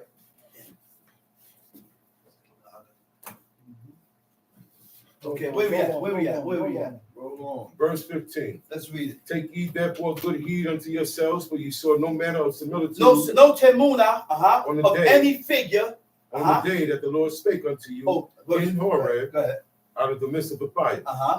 Verse 16. Mm-hmm. Lest ye corrupt yourselves and make you a graven image, the similitude of You any see what figure. corrupts us? You see what will cause you. You see what corrupts us?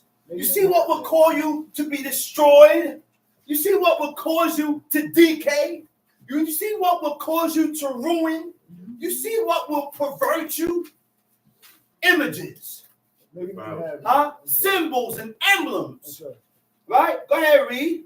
And make you a graven image, the similitude of any figure. The likeness Similitude of of any figure, the likeness.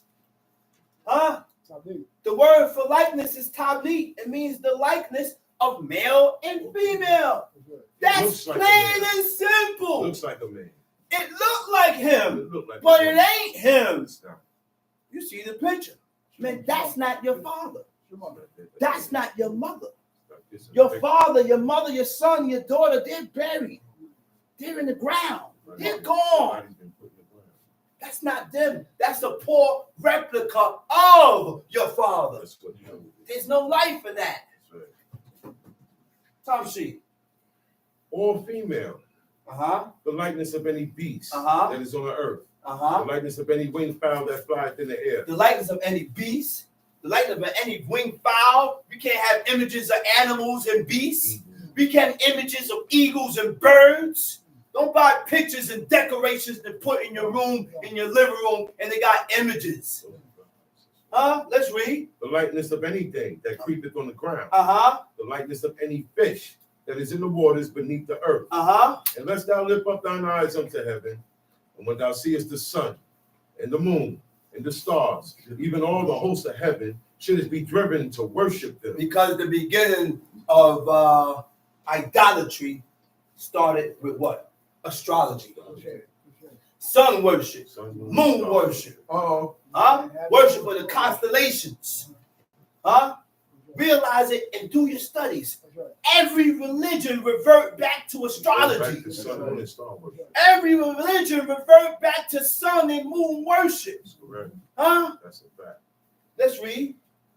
And serve them which the Lord thy God had divided unto all nations under the whole heaven. Uh-huh. Verse 20. Let's, But the Lord wait a had minute. Wait a minute. Unless thou lift up thine eyes unto heaven, we say at verse 20. And when thou seest the sun, moon, and stars, even all the hosts of heaven, shouldst be driven to worship them. Huh? Nidak. The word for driven, it means nidak. Driven also means, listen, nidak means what? To impel or to thrust. Nidak means to impel or to thrust. What does impel mean? To drive, to force, to urge. I make myself. Huh? You just caught a feeling. You just caught an urge to do something. A strong urge. A strong desire. yeah, And you moved on it. yeah. Listen, man. Listen, man. And it's not only pertaining to the worship of deities. Yeah, What urged you to do what you did? Right. Because we do a lot of things that's contrary to God. yeah. And then we develop a certain urge in us to and drive to push us towards doing it. And it's wrong. Yeah, Like you possess. And it's wrong. Evil inclination. Evil inclination. What does thrust means? Thrust means what? To push suddenly in a specified direction. What is causing you to move in this form or manner? to be pushed in that What's direction. causing you to be pushed in that direction? Yeah, Because you've been told. Oh You've been Lord warned. God of my fathers, you've been told. yeah. Oh Lord God of my fathers, you've been told. Guess what? Over Over and over. and over Yeah, and over yeah, and over yeah, and over. yeah, The things that God hates. yeah, God don't like this. yeah, Change. yeah, God don't like that. You need to change. yeah. God don't like this. You need to stop. Hmm. And guess what? You put your feelings up in front of God's feelings. You put the ones that you love in front of God's feelings. You put everything in front of God. Do you know I can make you a God? You know you can exalt. You can exalt and make your son or your daughter of God Yeah. right now as they live. You know how you do that? Honor them over God. Because you honor them. You honor your children. You honor your parents. You honor your uncle. You honor your auntie. You honor your cousins. You honor everything else above God. Above God's laws. Huh? That's wrong, man. You honor everything else above what God says. Nothing goes above this. Nothing. Huh? Honor this right here. And you honor money. That's their God. You honor That's money. the whole world's God. That's right. Money. you refuse to tell your boss, hey, I can't work today. I don't care if it's triple overtime. I don't care if it's quadruple overtime. My God requires me to observe the Shabbat and to congregate on Shabbat. So I can't do this. Huh? I can't be here today. I will never be here today. I will never be I here will today. never be here today. I don't care if I'm starving. It's clear. That's right. I'm not doing it. Let's read. Where we at? Verse 20. Verse 20. But the Lord had taken you and brought you forth out of the iron furnace, even out of Egypt, to be unto him a people of inheritance, as ye are this day. God has took you out of Egypt. And the reason why God took you out of Egypt so that y'all can be my people, or people of inheritance, my portion. Y'all are mine. Y'all belong to me. And when you belong to God, you should feel special because he gave you something special. He gave you these laws, commandments, and statutes that he didn't give to no other nation. He saw you guys. He saw the nation of Israel privileged to show you my laws. Privilege enough to show you my laws. He could have went anywhere else. Anywhere else. And the number one reason was that man called Abraham. Abraham was a godly man. Yes. Abraham was a man after God. Yes, sir. Abraham was a man that he didn't have to go, he didn't have to prove nothing to Abraham. Abraham had blind allegiance. Whatever God told him, he did it. He believed it. That's the blind allegiance that a man is looking for his wife. Because we don't always get wives that was raised in this. And the ones that are raised in it is the same thing. Same mentality. Same mentality. So when I tell you this and this and this and this is right, you gotta trust me enough. I trust my husband enough to walk this way. He can lead me blindly. He's not gonna lead me into the wall. Trust me. Trust me, man. I'm not gonna lead you into the wall. You know the qualities of a husband? Do we know the qualities of a cotton picking husband? To lead, protect, and provide. That's my qualities, man. That's a man's natural qualities when he's dealing with a woman. That's why you see certain things the man put his hand down with. And certain women have to accept this. I heard a woman say, he said, you know what? He said, I don't go against what my man said. I took him as my man, right? So I have to allow him to lead me. I'm behind my man. He's leading me. I'm right behind him. I'm not going back and forth with him. My man run it. My man run it. He said, and guess what? I'm his queen.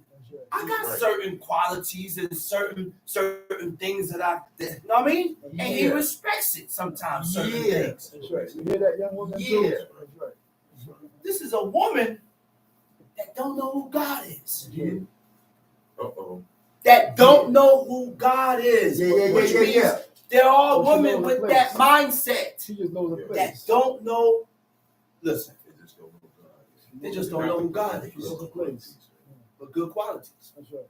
That's right. Let's read. Furthermore, the Lord was angry with me for your sake. Hold up. That right there blew my mind. He said, furthermore, the Lord was angry with me for your sakes. Lord have mercy. Yeah. And when I looked up the word forsake in the Hebrew, you know what it said? The word forsake, it means dabad. He said, furthermore, the Lord was angry with me for your words. Oh my Lord, man. For the things that you said. For the things that you said out your mouth. God was angry with me. That's deep. That's deep. When are we going to realize that we need to watch our words? Oh, When are we going to realize that we need to watch the things that we say out of our mouth that is contrary to God? When? that is contrary to God. We cannot continue to voice these things because it's against God. Clown. Let's read. Go ahead, keep it up. And swear that I should not go over Jordan, and that I should not go in unto that good land, which the Lord thy God giveth thee for an inheritance. Look, you know why you couldn't go over? Because the people nagged them. The people nagged them for water instead of turning to God. They nagged Moses. Moses turned to God. God told Moses, he said, you see that mountain? Go to that mountain, strike that mountain, and water gonna come out. He went to the mountain and he said something that he was not supposed to say. That word we. He compared and coupled himself with God. Put himself in the same pedestal with God. And because of that, Moses was not able to go into the land. And because of that, it affected Aaron. Because Aaron and Moses was linked. One. I say that to say this. Wives to husbands, children to fathers, brother to brother, sister to sister, Brother and sister. brother and sister. When we are one, you can do things to affect the other person. Good and bad. Good and bad. Good and bad. You can do things to affect the other person. Yeah, it will affect them. Hawking. It does. The nation of Israel did things within the nation, and God moved David to do something so that he can plague the nation. There's a connection with these things, man. We are connected. We are one. And when one mess up, it reflects on the other. We are one. You get ricochets and backlash. You get backlash. Let's read. But I must die in this land. I must not go over Jordan, but ye shall go over and possess that good land. Take heed unto yourselves, lest ye forget the covenant of the Lord your God, which he made with you, and make you a graven image, or the likeness of anything which the Lord thy God hath forbidden you. Let's go. For the Lord thy God is a consuming fire. For the Lord thy God is a consuming fire. Even a That's jealous. consuming fire. You know what that was? That's the holiness of God. He's so holy. That's the holiness of God, man. Let's read. When thou shalt beget children and children's children. He said, listen. He said, when you beget children and children's children, and ye have remained long in the land, and shall corrupt yourselves, and make you a graven image, or the likeness of anything that and shall do evil in the sight of the Lord thy God, to provoke him to anger.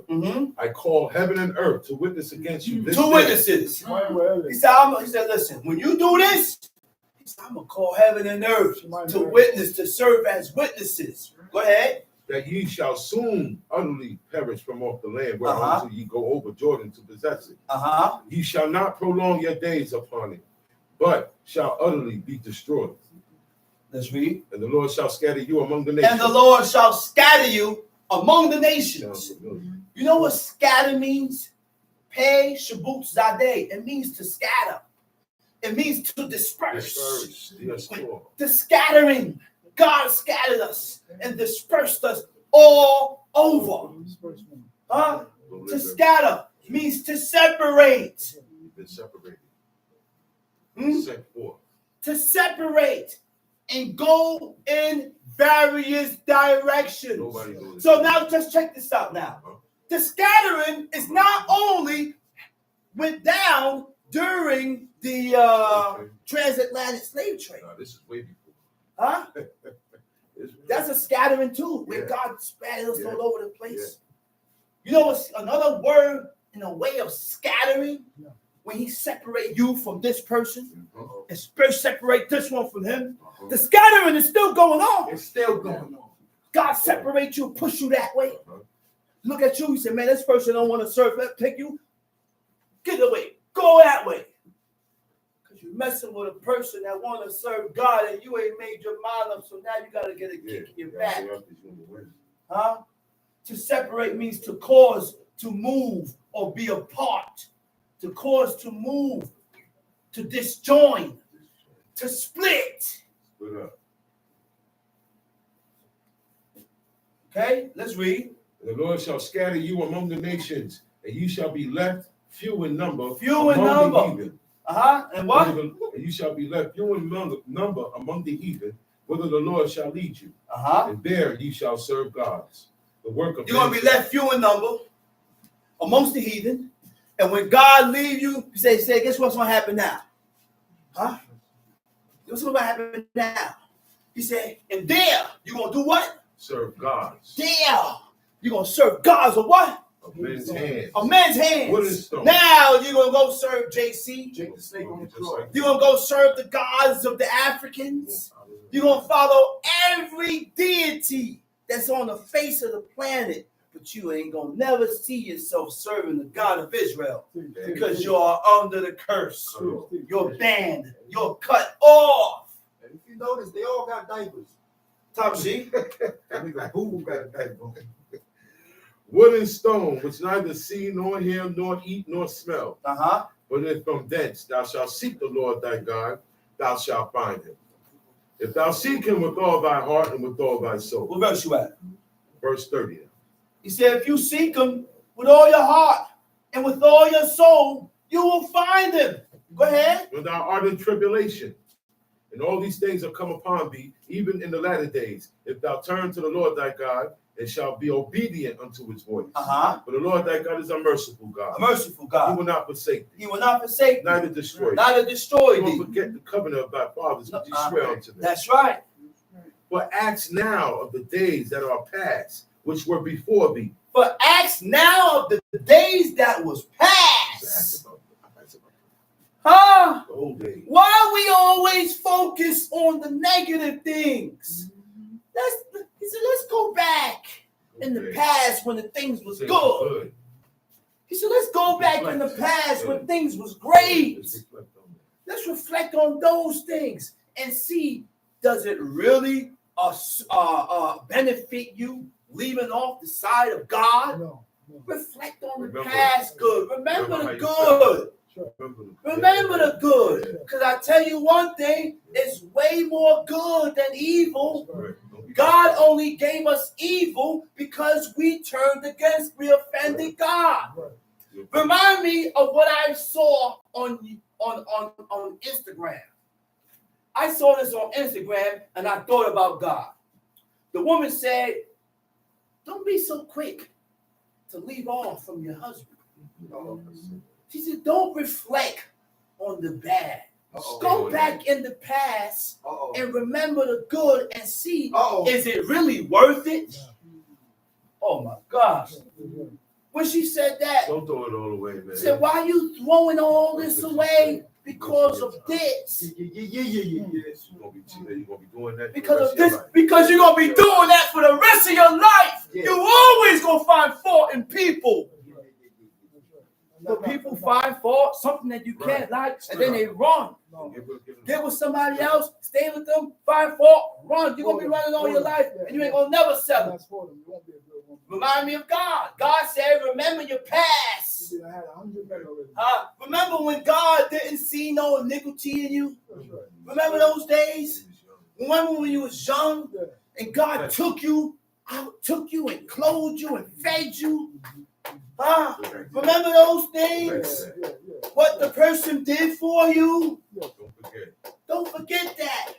Because if you don't forget it, then when things get rocky, that will keep you. That's right. I said that will make you abstain from leaving God. That will make you abstain from leaving your man. That will make you abstain from running from your woman.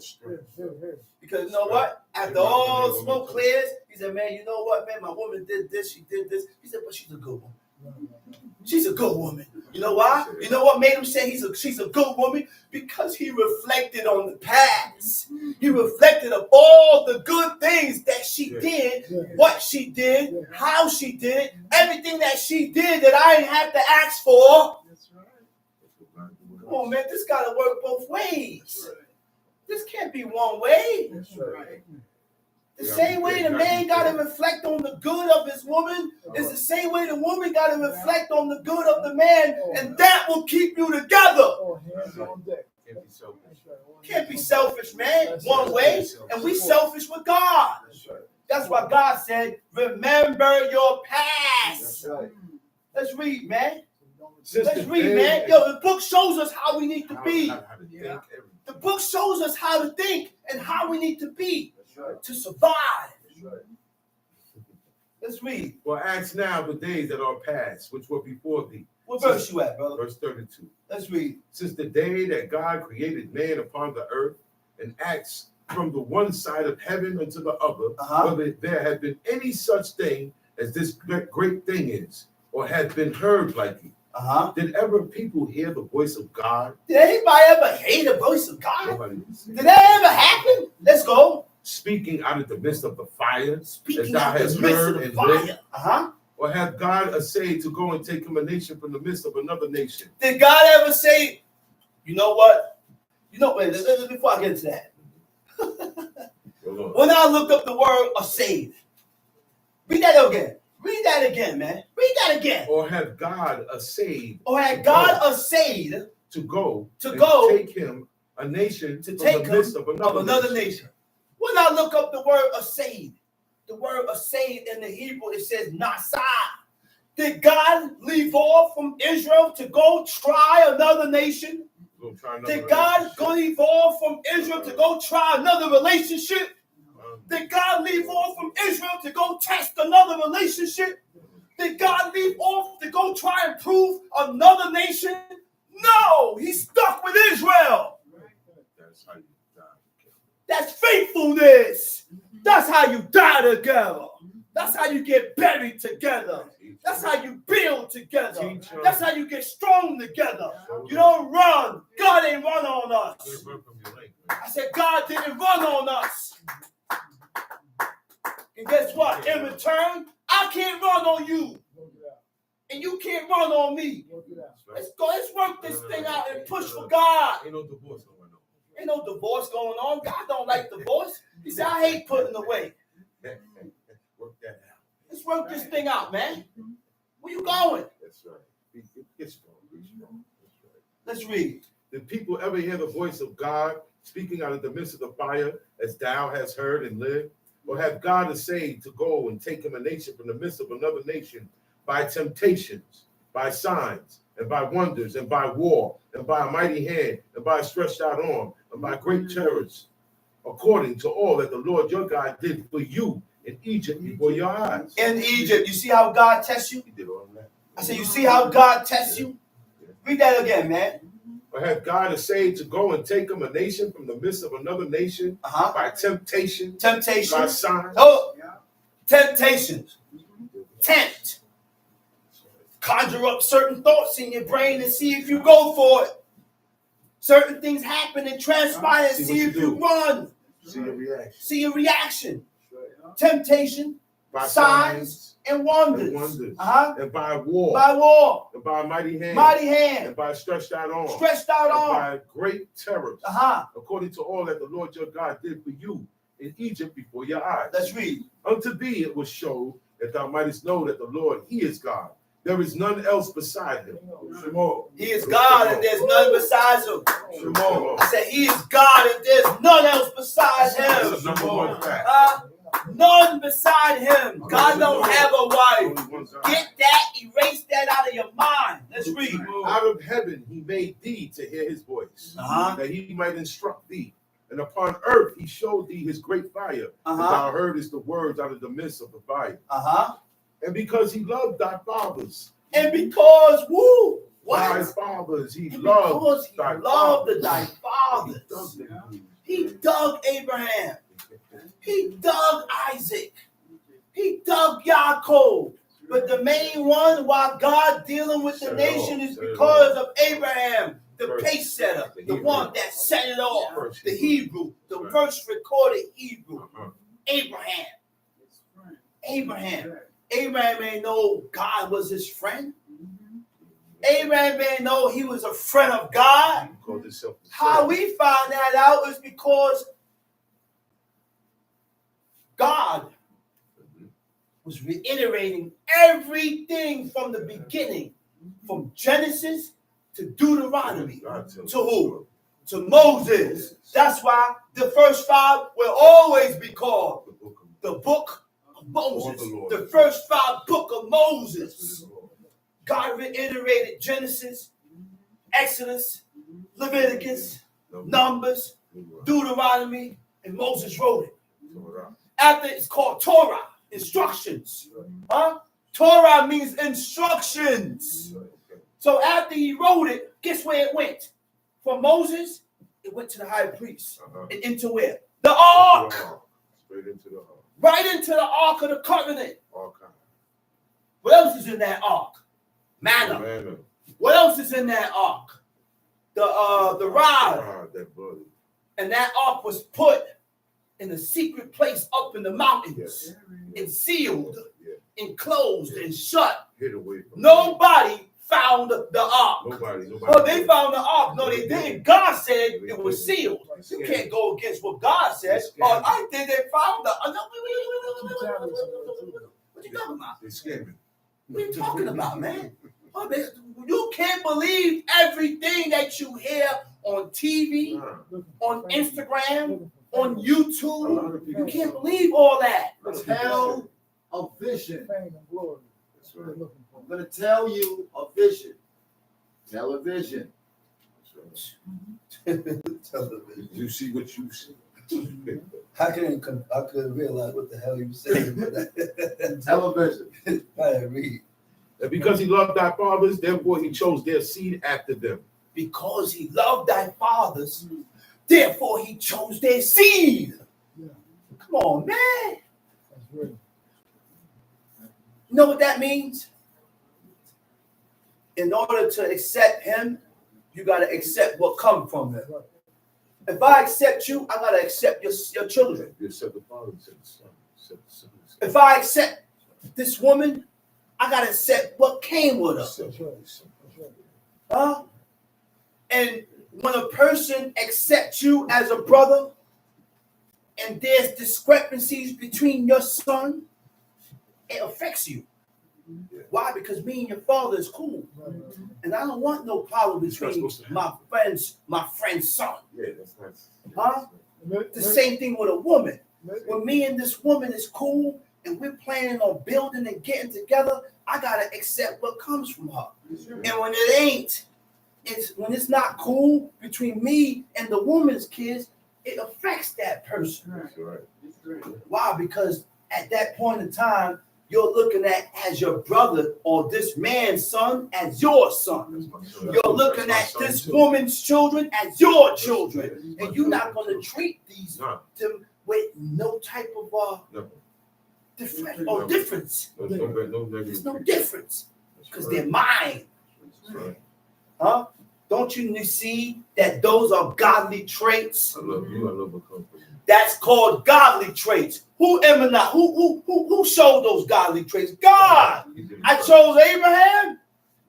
And because he chose Abraham, he chose his seed. He chose the nation of Israel. See, when we read this book, this book shows us the ways of godliness. This book shows us how to be godly before God. How? Let's read, man. And because he loved thy fathers, therefore he chose their seed after What them. verse you at? 37. Let's read it. And brought thee out in his sight with his mighty power Uh-huh. out of Egypt, Uh-huh. and drive out nations from before thee, greater and mightier than thou art, Uh-huh. to bring thee in, to give thee their land for an inheritance, as it is this day. Uh-huh. Know therefore this day and consider it in thine heart. that the Know Lord- therefore this day and consider it in your heart. No doubt. No Come doubt on, in my man. mind, no doubt in my mind. That's our problem. We don't consider and think about certain things. We only think about what's happened just now, here and now, and then you react. But consider. Sometimes consider means you're not only thinking about here and now or what just happened, you're thinking about what took place before, Yeah. why this was done, how it was before. Like, you think about everything, man. You can't just dwell on just one thing, because that's gonna determine your actions, and maybe the actions that you take could be wrong. Could be wrong. It is gonna be wrong. Tom Sheep. Know therefore this day and consider it in thine heart that the Lord, he is God in heaven above. Okay, let's cut that. Let's cut that. Let's go to 2 Samuel chapter 24. But you know what? We go to that last. We're going to go to 2 Samuel last. Let's go to Isaiah chapter 38. Isaiah 38. Isaiah 38, and then we go to 2 Samuel 24. Isaiah chapter 38. Let's read it. In those days was Hezekiah sick unto death. In those days, Hezekiah was sick unto death. Right. Who made him sick? God made him sick. God made him sick unto death. But let's read it. And Isaiah the prophet, the son of Amos, came unto him and said unto him, The prophet came to Isaiah, to Hezekiah, and he told him what? Thus saith the Lord, Mind you now, who was Hezekiah? the king. A king in Israel. A king in Israel. Let's read. Thus saith the Lord, set thy Hold up. Isaiah chapter 38. Okay. Tom Sheep. Look what and God Isaiah told the him. prophet, the son of Amos, came unto him and said Uh-huh. unto him, Thus saith the Lord, Thus saith the Lord. set thine house in order. Hold up. Set thine house in order. The word for set is zawah. Zadeh, wah, hey. Zawah means to command. Zawah also means to give orders. Set your house in order. And when you set your house in orders, that is a part of leading. You're leading because you set boundaries. And the boundaries that are set correlates with what God says. Right. The boundaries and the commands and the orders correlates with what God said. That's what he said, set your house in order. He said, command your household. Command your household after you. He said, Abraham, he said, I know that man will command his household after him. So you have a household, the household has to be commanded and run according to what God said, according to these laws, commandments, and statutes. Tom Sheep. That's right. Set thine house in order. For what? For thou shalt die and not live. For thou shalt die and not live. Right? Go ahead. Then He said, command your house. Give orders. Most of the time, when it's people can realize, when you realize your death, when death is near, you start to give orders. The things that you want, I want you to do. The things that I don't want you to do. The things that I want you to keep doing. Give orders. I'm about to leave. Right? Because I'm about to be gone. Tom Sheep. Then Hezekiah turned his face toward the wall Hezekiah turned his face towards the wall. and prayed unto the Lord. Prayed unto God. And said, Remember now, O Lord, I Remember beseech now, thee, Lord, I beseech thee. how I have walked before thee in truth How I walk before thee in truth. and with a perfect heart. Hold up. Wait a minute. Wait a minute. King Hezekiah said, I was He said, "I perfect was before perfect." you. He said, I was perfect. So who said if you're because you're sick and you're about to die, you wicked. That don't always be the case, Johnny. I could still be sick unto death and go through what I go through and be perfect and upright with God. Huh? And people look at that and say, man, he must be did something that offended God. No, Negro. I ain't did nothing to offend God. Time and chance happened to them all. I said, time and chance happened to them all. But look what he told them though. He said, I beseech thee, how I have walked before thee in truth. Huh? And with a perfect heart. The word for a perfect heart is what? Shalem. Shalem means a complete or a whole heart. Holy. Huh? Joshua and Caleb. You know what? Like Joshua and Caleb. You know what complete means? All barriers are covered. All barriers are covered. No opening for anything against God to enter. There's no opening. Huh? Said, now, complete also means no time for second thoughts or second guessing. That's complete. That's when your thoughts are complete. Huh? That's right. You can't second guess God. Mm-hmm. You can't have second thoughts about God. No. I have doubts about this. I haven't really accepted this part. know. I haven't really accepted this. I got doubts about this. You can't serve God. That person can't serve this God. Huh? Whole and complete. Tamshi. How I have walked before thee in truth and with a perfect heart, and have done that which is good in thy sight. And Hezekiah wept sore. Wet sore. Then came the word of the Lord to Isaiah, saying, Go and say to Hezekiah, Thus saith the Lord, the God of David, thy father, I have heard thy prayer. Oh, I have seen he said, thy I tears. heard your prayer. He said, I seen your tears. You know how God was able to hear his prayer? Because he was perfect with God. He was accepted with God. He gained recognition of God. God recognized him.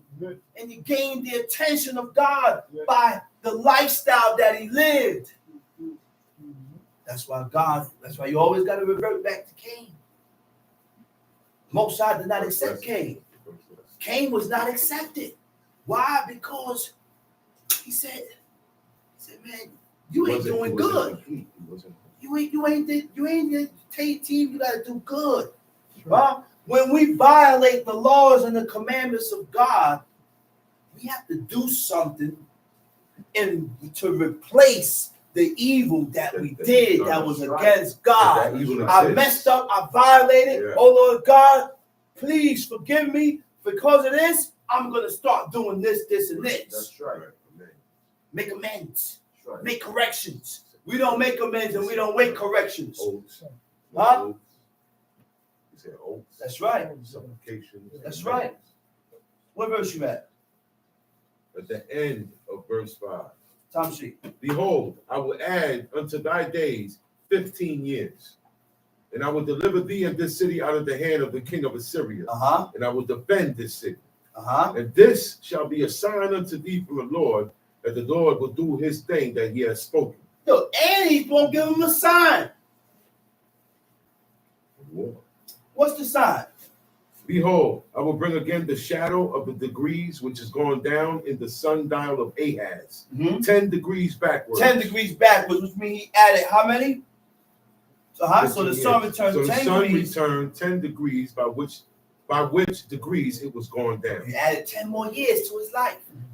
He added 10 more years to King Hezekiah's life. Tamshi. The writing of Hezekiah, king of Judah, when he had been sick, and was recovered of his sickness. And was recovered of his sickness. Huh? And recovered of his sickness. Tamshi. I said, in the cutting off of my days, I said, in the cutting off of my days, I shall go to the gates of the I grave. shall go to the gates of the grave. I am deprived of the I am residue of my years. deprived of the residue of my life. Deprived means what? The word for deprived is paquad. Paquad means to punish. Woo, man. Woo, man. He said, I am punished for the residue or the remainder of my life. It come a point in time that, listen, yeah, I did and I lived righteously before God. But God put you through punishment for your last days. For your last days, Those days, God yeah. punished you and put you through that. Yeah. Remind me of somebody, man. Remind me of somebody. That don't mean you evil. Nah, I Yeah. got 5 months to live. that's a sign. And God put me through atrocious punishment. Yeah. Atrocious punishment. Severe. Severe punishment. Why? Because there's light at the end. Because there's light at the end. That's right. And that's what the king went through. That's right. No punishment. King Hezekiah went through that. Better get hit up now. Let's Right. read, man. Yeah, I said, I shall not see the Lord, even the Lord, in the land of the living. He said, man, I ain't going to see God. I ain't going to see the face of God. I ain't going to see him here in the land of the living. I can't see the face of God now. Let's read. I shall behold man no more with the inhabitants of the world. Uh-huh. Mine age is departed, and is removed from me as a shepherd's tent. Uh-huh. I have cut off like Cut a off like the weaver, weaver's beam. the weaver, my life. Uh-huh. Sorry. He will cut me off with pining, sickness. Pining sickness. I'm away. Huh? Pining, which means you're depleting and declining in health. You ain't getting no better. Stricken. Let's read. From day even to night wilt thou make an end of me. Uh-huh. I reckon till morning, that as a lion, so will he break all my bones. Mm-hmm. From day even to night wilt thou make an end of me. Uh-huh. Like a crane or a swallow. Like a crane or a swallow, those were birds. Uh-huh. Those were a certain type of bird, like a crane or a swallow. That what? So did I chatter. So did I chatter. Chatter, it means zapak. Zapak means to chirp. He said chirp. So did I chirp. Uh-huh. I did mourn as a dove. I did mourn as a dove. Mine eyes fell with looking upward, O Lord. My eyes fail from looking upward, O Lord. I am oppressed. I'm oppressed. Undertake for me. Undertake for me. Hold on. The word for undertake is arab. He's asking God to undertake for me. The word for undertake is arab. Arab means to be surety for me. Yeah. Surety means what? A person who takes responsibility for another's action of an undertake. Yeah. Undertake means what? Committing yourself to. That's what God, he said, he's asking God to do that for him. Take responsibility for my actions. And when God takes responsibility for your actions, guess what he do? He removes it. He removes it. That's right, Tom C. What shall I say? He hath both spoken unto me, and himself hath done it. I Uh-huh. shall go softly. Oh, all now my- let's see. Let's hear this. He said, what? I shall what? What shall I say? Uh-huh. He said, what am I He going to had- say? I don't have nothing to say. Go ahead. He had both spoken unto me, and himself had done it. God did it. Can't say nothing. I said, God did it. Recognize that God did this. That's right. I don't have nothing else to say. That's right. All I can do is just cry. I can't blame nobody else for the state that you're in. I could just cry, feel sorry for you, and do what I could do. That's right. Huh? Tom That's right. C. I shall go softly. I shall go softly. What it means to go softly? Humble. Huh? All my years. All my years for the rest of my in the life bitterness of my soul. in the bitterness of my soul. He said, I'm going to go humble and I'm going to go softly. I'm going to go softly all my years in the bitterness of my soul. What is the bitterness of my soul? You know what that is? That's the inner pain. That's inner pain. Anguish. Inner anguish. You know what others with bitterness of soul? That's an emptiness. Bitter. Huh? Resulting from prolonged, multi-layered suffering which become distasteful.